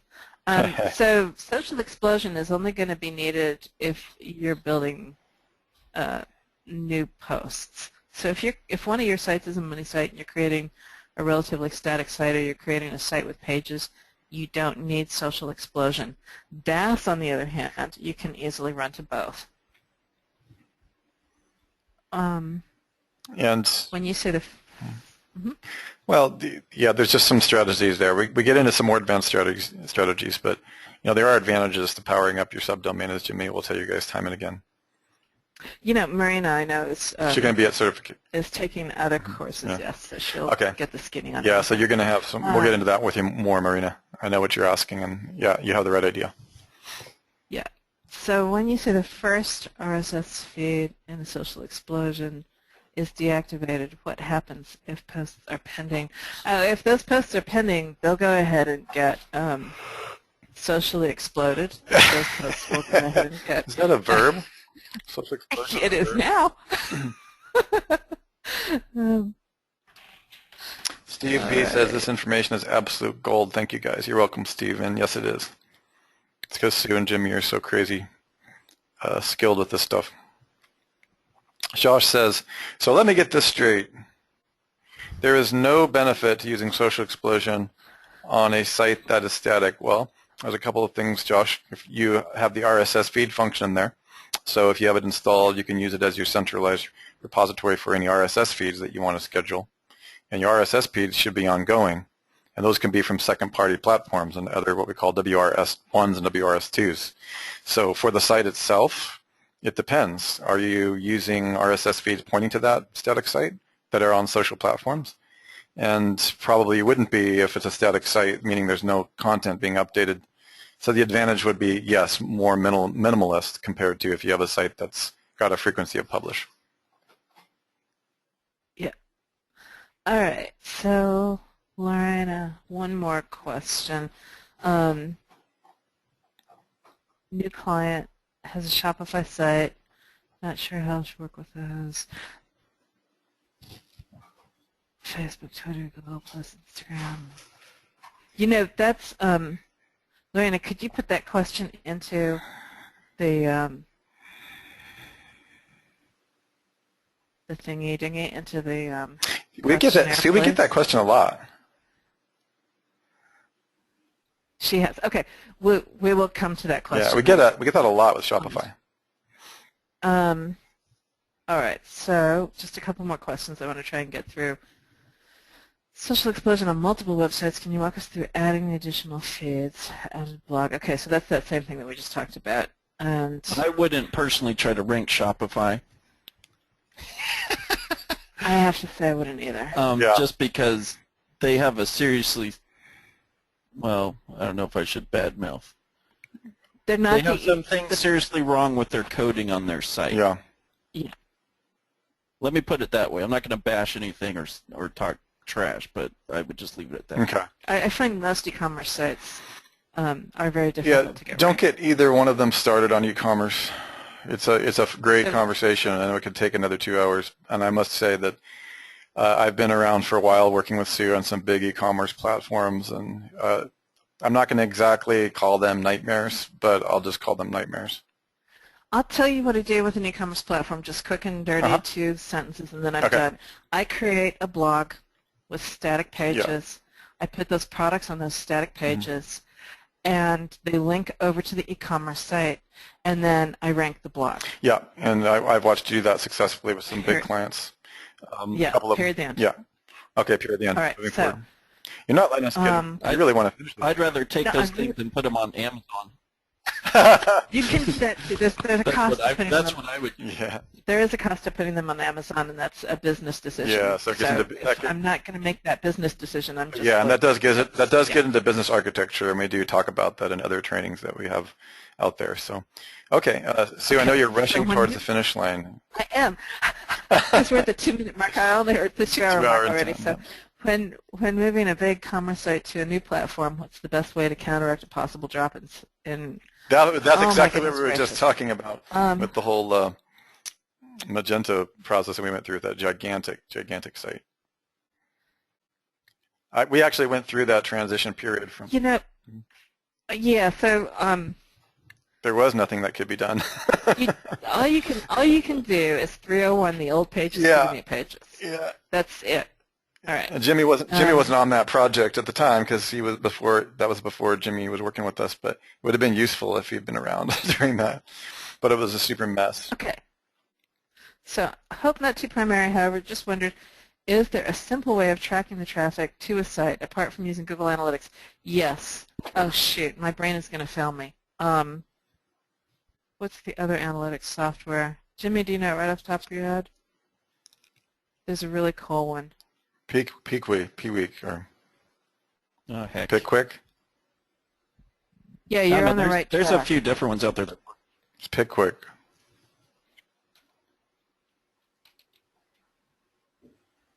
Clicky?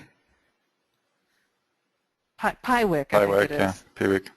Let me just take a stab, see if I'm there. No, that's close though. Feeling lucky. Piwick with a K. Yeah. There we go. It's an unfortunate name. Yeah, that's the one I use. It's got a lot of really cool features. Yeah.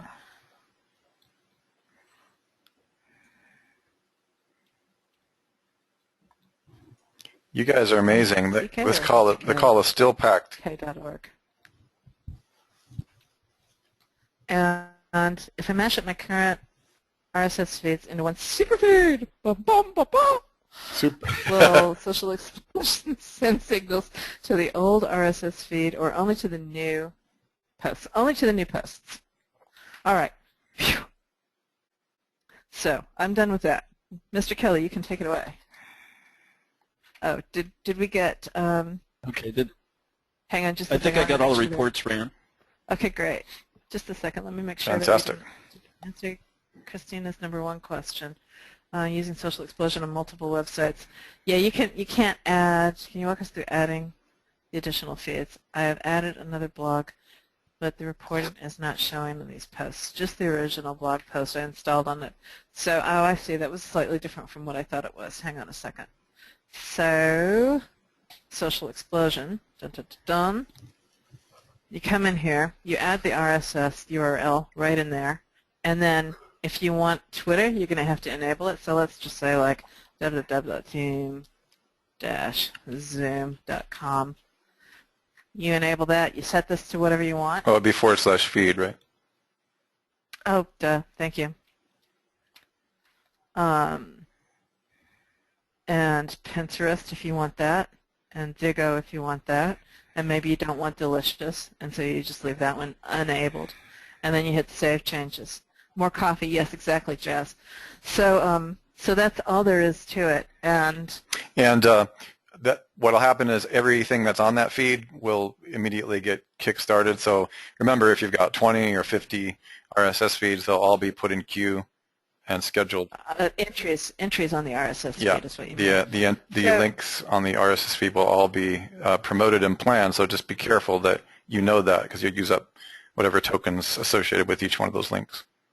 And it's not necessarily immediate. So like if you run right over to reporting and it doesn't say anything, it doesn't mean you haven't done anything wrong. Yeah, not quite instantaneous. Depending on the load on the server, it can take sometimes an hour or two before it acknowledges the fact that it received the feed and parsed it. Yeah, and y'all been hammering us pretty hard, so give us a few minutes. Exactly. If you think something's wrong, then put in a help desk question, and we'll check it out. We can look on the back end and make sure that it picked up the feed and tell you what's going on. Yeah, absolutely. Okay, so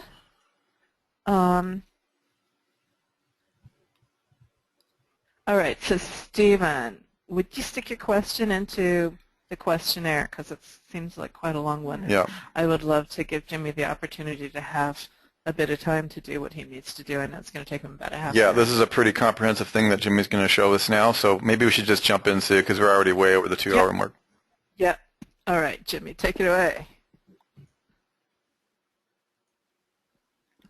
Okay. So I ran all the reports that I could see.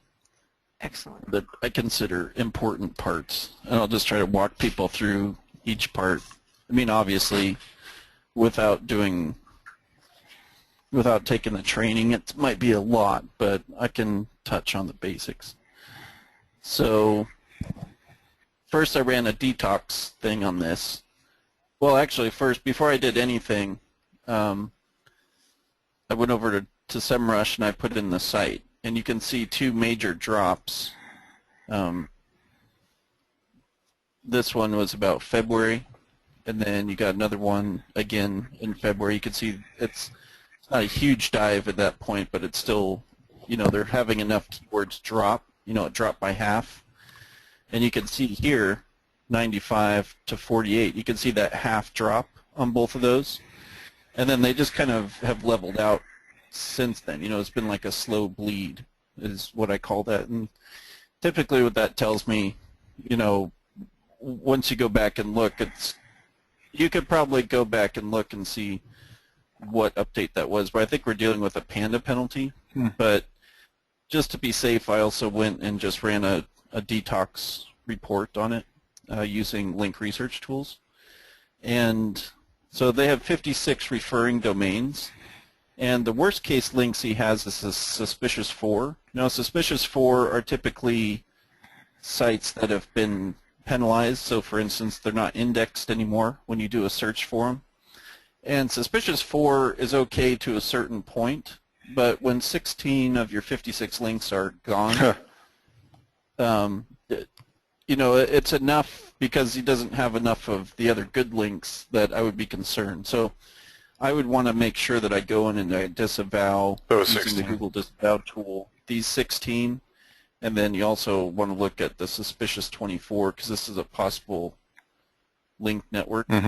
So those two, and sometimes you might find the same sites in both of these.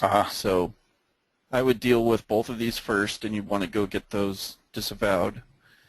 And then since it was Panda, I went and ran a Screaming Frog report on it because this kind of gives you a breakdown of what's going on page.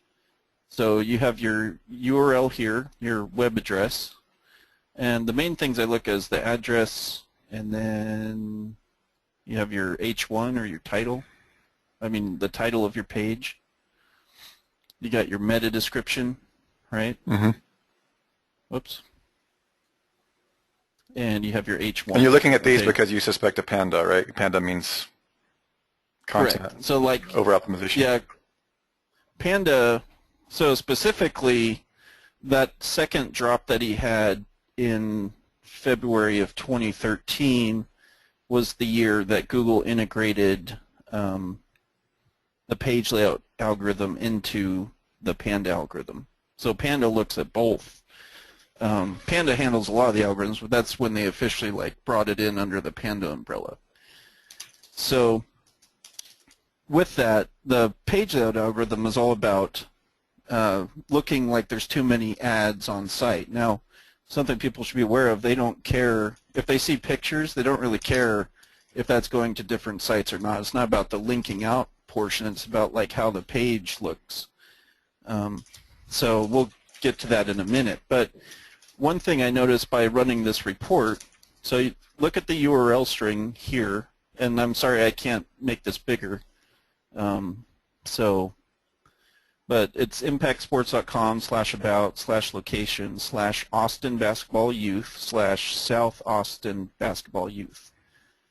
So then in the title they put South Austin Basketball Youth, and the H1 is also South Austin Basketball Youth. So for this particular page, they basically have South Austin Basketball Youth 3 times in this situation. So the URL is definitely over-optimized in this case.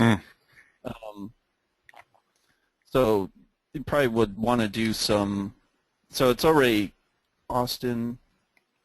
So I would just change that page URL. So keep Austin Basketball Youth in there, but I would just rename that page to just be South, and that's it. So it would just be /South. Too much Austin basketball stuff in there.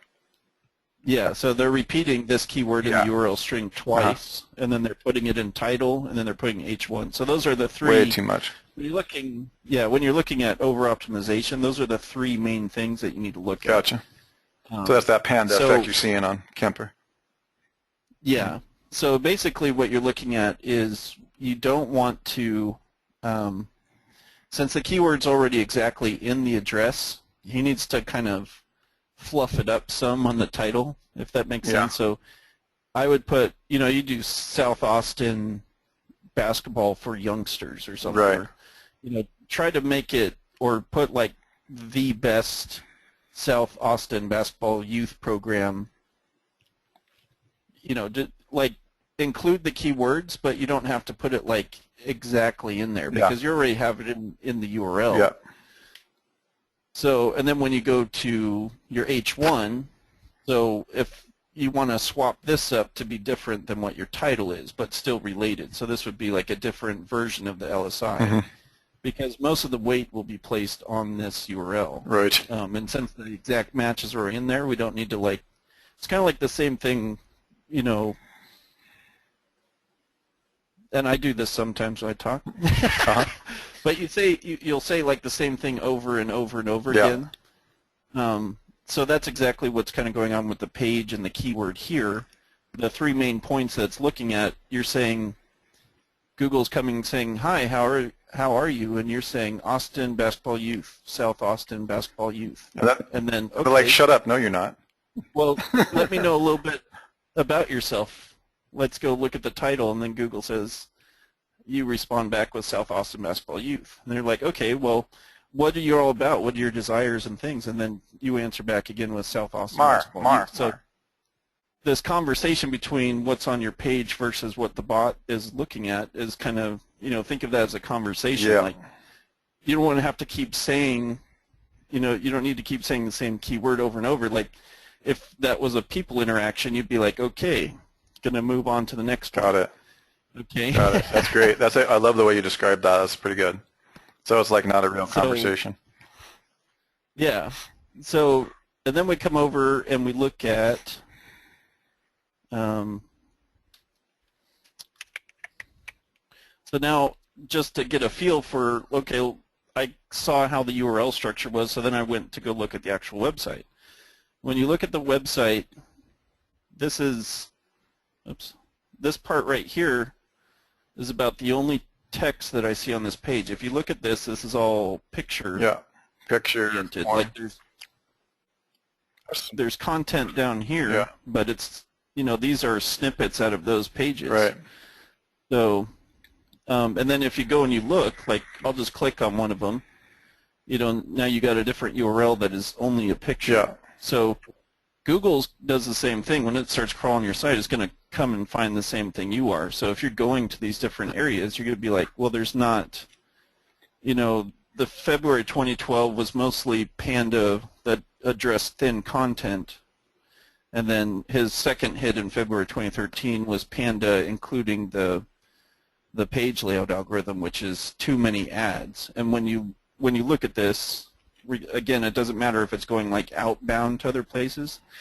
So, even if this is on site, you're still going to get hit with this. So he needs to go in here and add, substantial, 500 to 600 words of actual content on here. Maybe even throw in a video.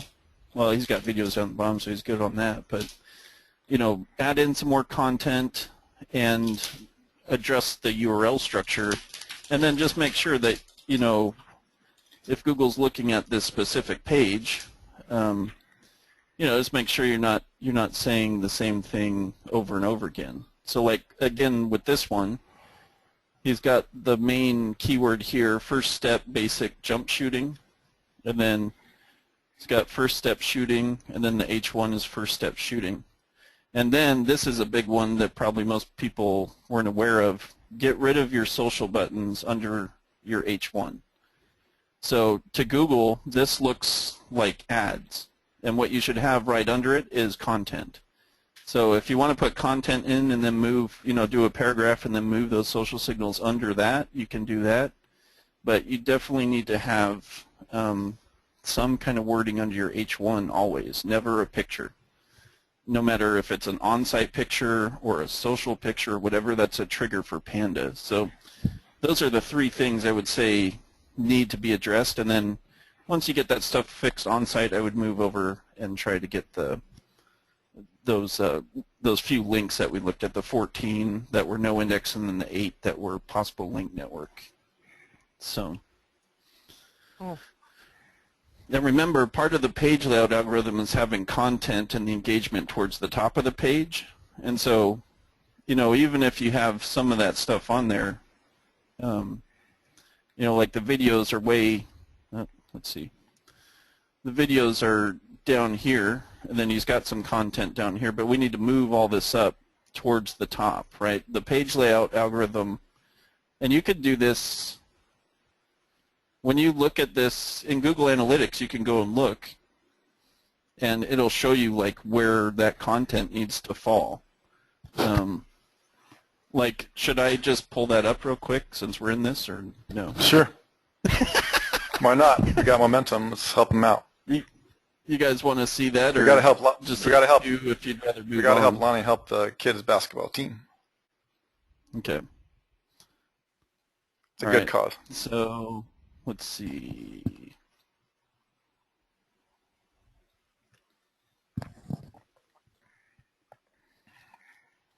Got to keep these kids off the video games at least for 10 minutes a day. I don't know about you guys, but I have a hard time keeping my kids off the video games. Holy mackerel. What is it you're going to show them? I was answering somebody's question. Oh, I'm pulling it up. I'm just going to show them that page layout thing that you can see. Okay. In Google Webmaster Tools. But it's really difficult for me to lecture my kids on being in front of the computer too long, since I'm in front of my computer a long time as well. But you get paid for that. That's the difference. Well, that's what I tell him, but he doesn't seem to get that.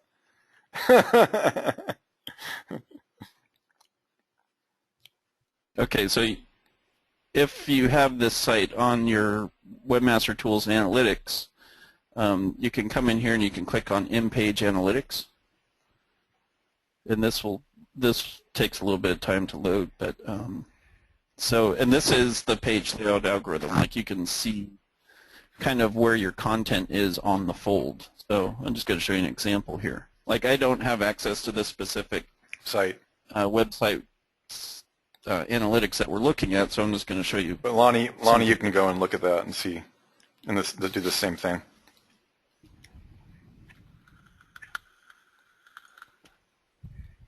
Okay, so you can show color. This shows you like where people are clicking, where they're going. And now this one, let me take this one off. Okay, so this is ideal for where Google wants to show percentiles. Okay, there we go.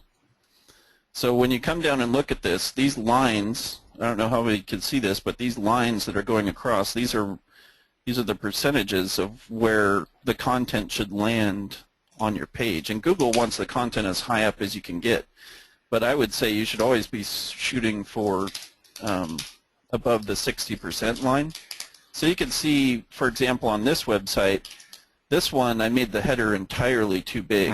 If I was to go back and do this, I would thin up the header, and that would allow me to bring the H1 and the content up within, in between the 90 and the 80 percentile. Like, I want my content right in here. Right. If it's further down the page, you're going to get hit with a page layout penalty, which is part of Panda, so you'll see it go down during a Panda update or something like that. But you'll think it's Panda when it's really just maybe you need to move some the content up on the page. Wow, that's huge. So hopefully that helps you guys kind of understand that algorithm a little more. Got it. So that's it. Fantastic, Jimmy. That was really unexpected. I didn't realize we were going to go so far into this. One quick question that just came through, I think, from wow, I lost the questions. Hang on. Was about the painkiller article method. She asked if we were going to be doing any training on the painkiller article method as part of Director's Cut.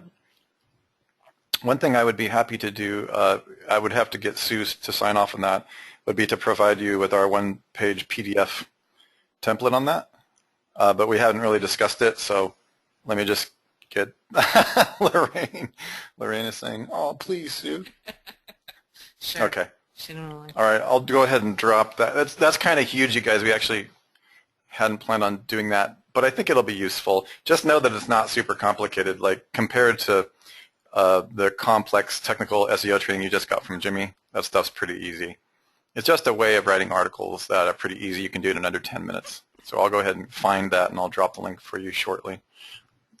You're going to have to give it to David, too, so they can post it into the video. Yeah, probably that would be the best way, because I don't actually have it super handy. So I tell you what, Lorraine, I will drop the wiki entry, which does not have our complete PDF template, and then I'll let David know that they can put that up in there, the actual PDF. It's got the templates on there. Okay, so I'll go ahead and drop the wiki entry, which will get you started and prepared for that, and then we'll give you the full template. All right. I'm going to go ahead and send that to everybody right now, just the wiki entry. All right. Well, Sue, we have been on, I think, slightly over 2.5 hours.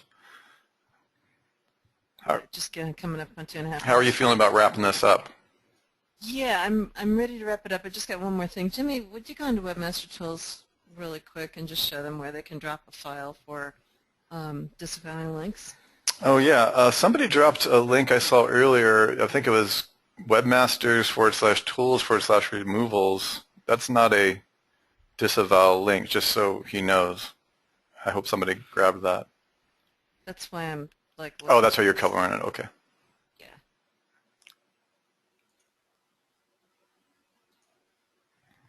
Okay, so when, like I usually find it, get logged into your Webmaster Tools account, and you would think that I would remember the thing, but I don't know how to get to it directly from there. So I always just type in Google disavow tool, and then it's always the first one that pops up. You could just come in here and select which site it is, and you'll hit disavow links, and then it'll ask you to upload a TXT file of what you want to disavow. And I would recommend to people, so if you find a bad link that is just absolute garbage or something you didn't build or whatever, just do disavow :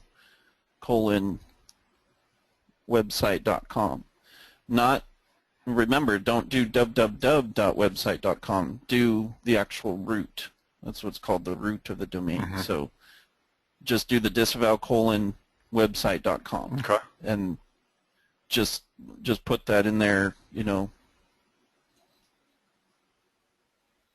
just want to do each one.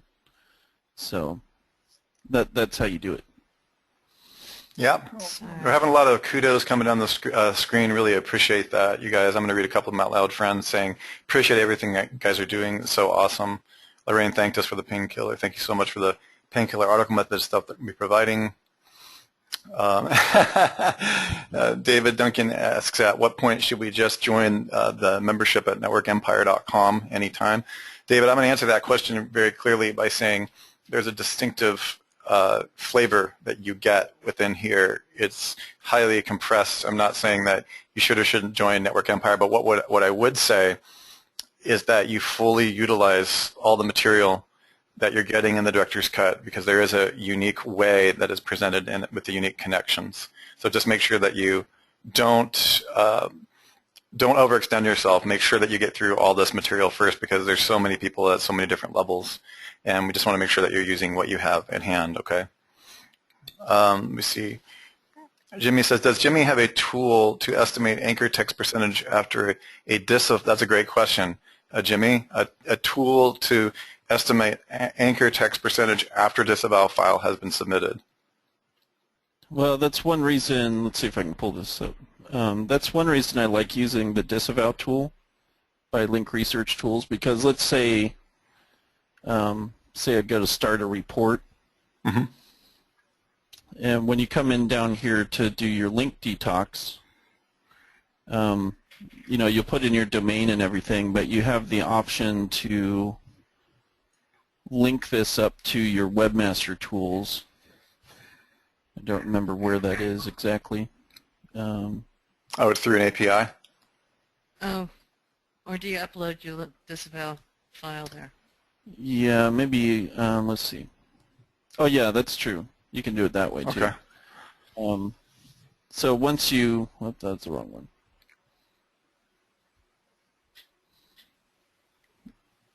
So once you run it, once you run your report, when you go back through, I guess that is the easiest way to do it. There is a way to actually sync your Webmaster Tools up with this. I just can't remember off the top of my head where it is. But if you've already disavowed something, you could just come in here and put it in right here, upload disavowed link, so it will not include that the second time around when you run your report. So that way you know that you're just addressing what's live and current on the site. Oh, that's awesome. Wow. There's so many great comments.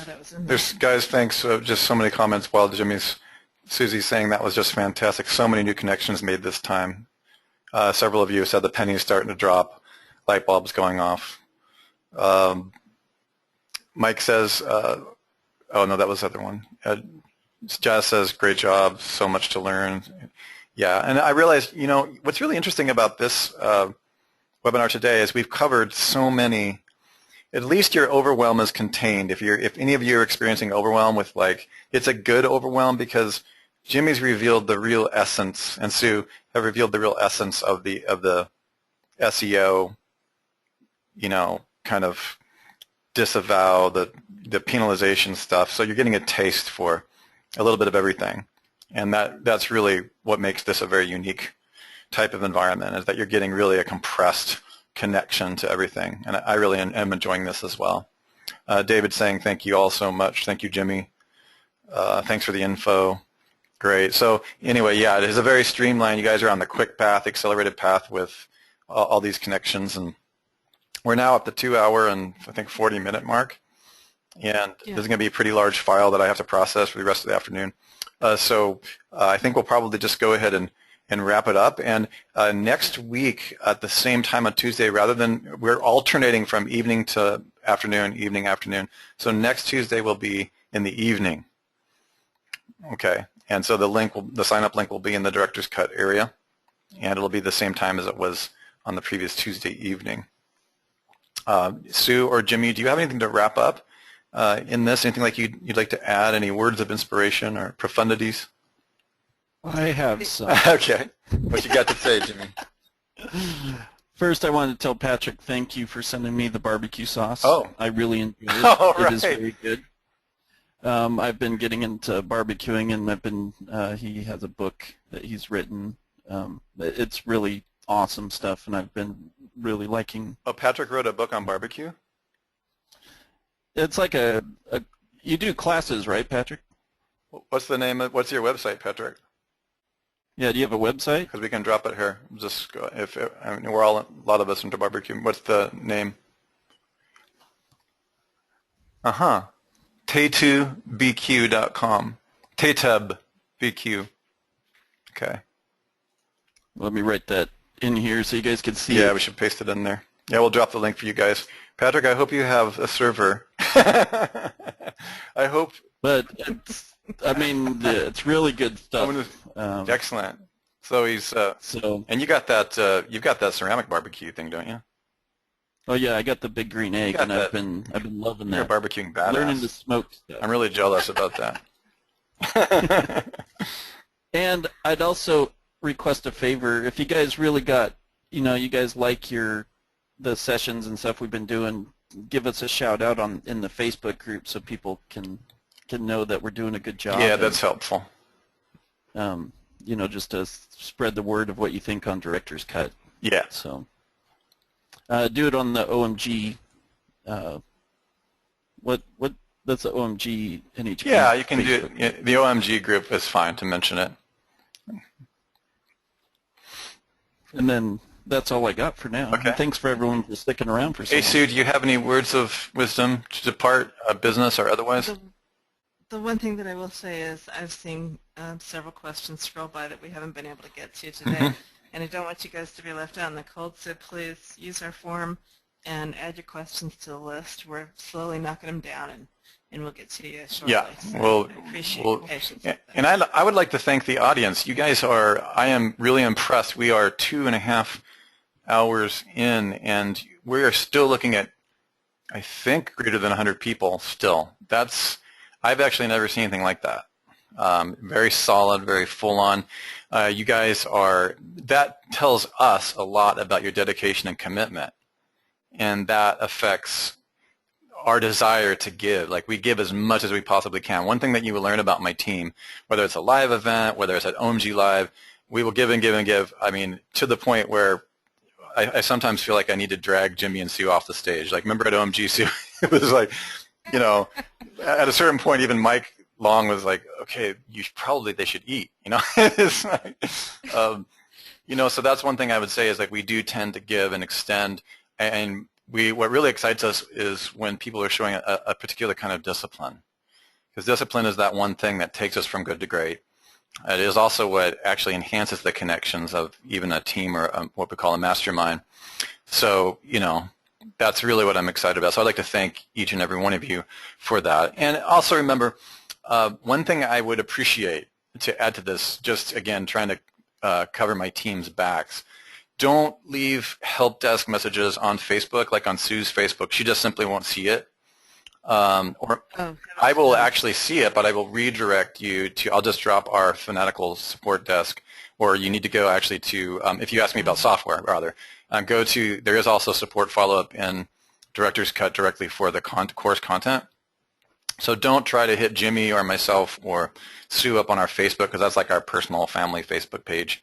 You know, go to our direct to support. It'll go to the link. I know there's a support email also inside Director's Cut. So with that being said, we'll wrap this up, and I'll try to get this uploaded as soon as we can.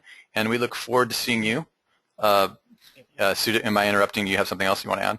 Well, I just wanted to say, can you guys see my screen? I put the questionnaire form up in there because a couple asked me for it. Okay. Oh, okay, is that okay? The type form.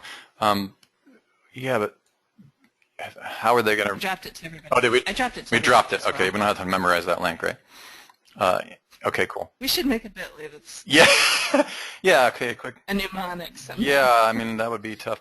So that's the main thing that we wanted to add there. We're going to keep you guys all informed. We have never had this much software being released all simultaneously at the same time ever in the history of our company. So bear with us while we start to drip out these upgrades to you. And you guys get the best first, and I'm really excited about that as well for you. And of course, we also want to thank Mike Long, David Mills, Law of Implication. We want to thank Greg Morrison, who consistently has shown huge amounts of respect, and we've learned a ton from him. And I know as much as Greg is learning from Jimmy, what I love about Greg is his ability to completely and quickly and rapidly, with absolute integrity and with zero hype, implement major changes when they're coming about, without any fear, without any concern. That's what makes your whole Director's Cut OMG Machines team. I can honestly say this, you guys, that is probably hands down the most powerful team that is out there that I have seen. And in my career, which is now going on 10 years in the SEO business and software business, there has not been a team like this gathered in one place. And I know I don't have to, you know, work it up at all. You guys already know that, but it is kind of amazing, because when you have a good team, when you have the right people on the bus, the destination and where you're trying to go is way, way easier to get there. I just really want to make sure that you guys are aware of that. Okay, so we'll see you all in the upcoming Tuesday. This has been Russell Wright, Sue Bell, Jimmy Kelley, Director's Cut OMG. We look forward to seeing you on the inside.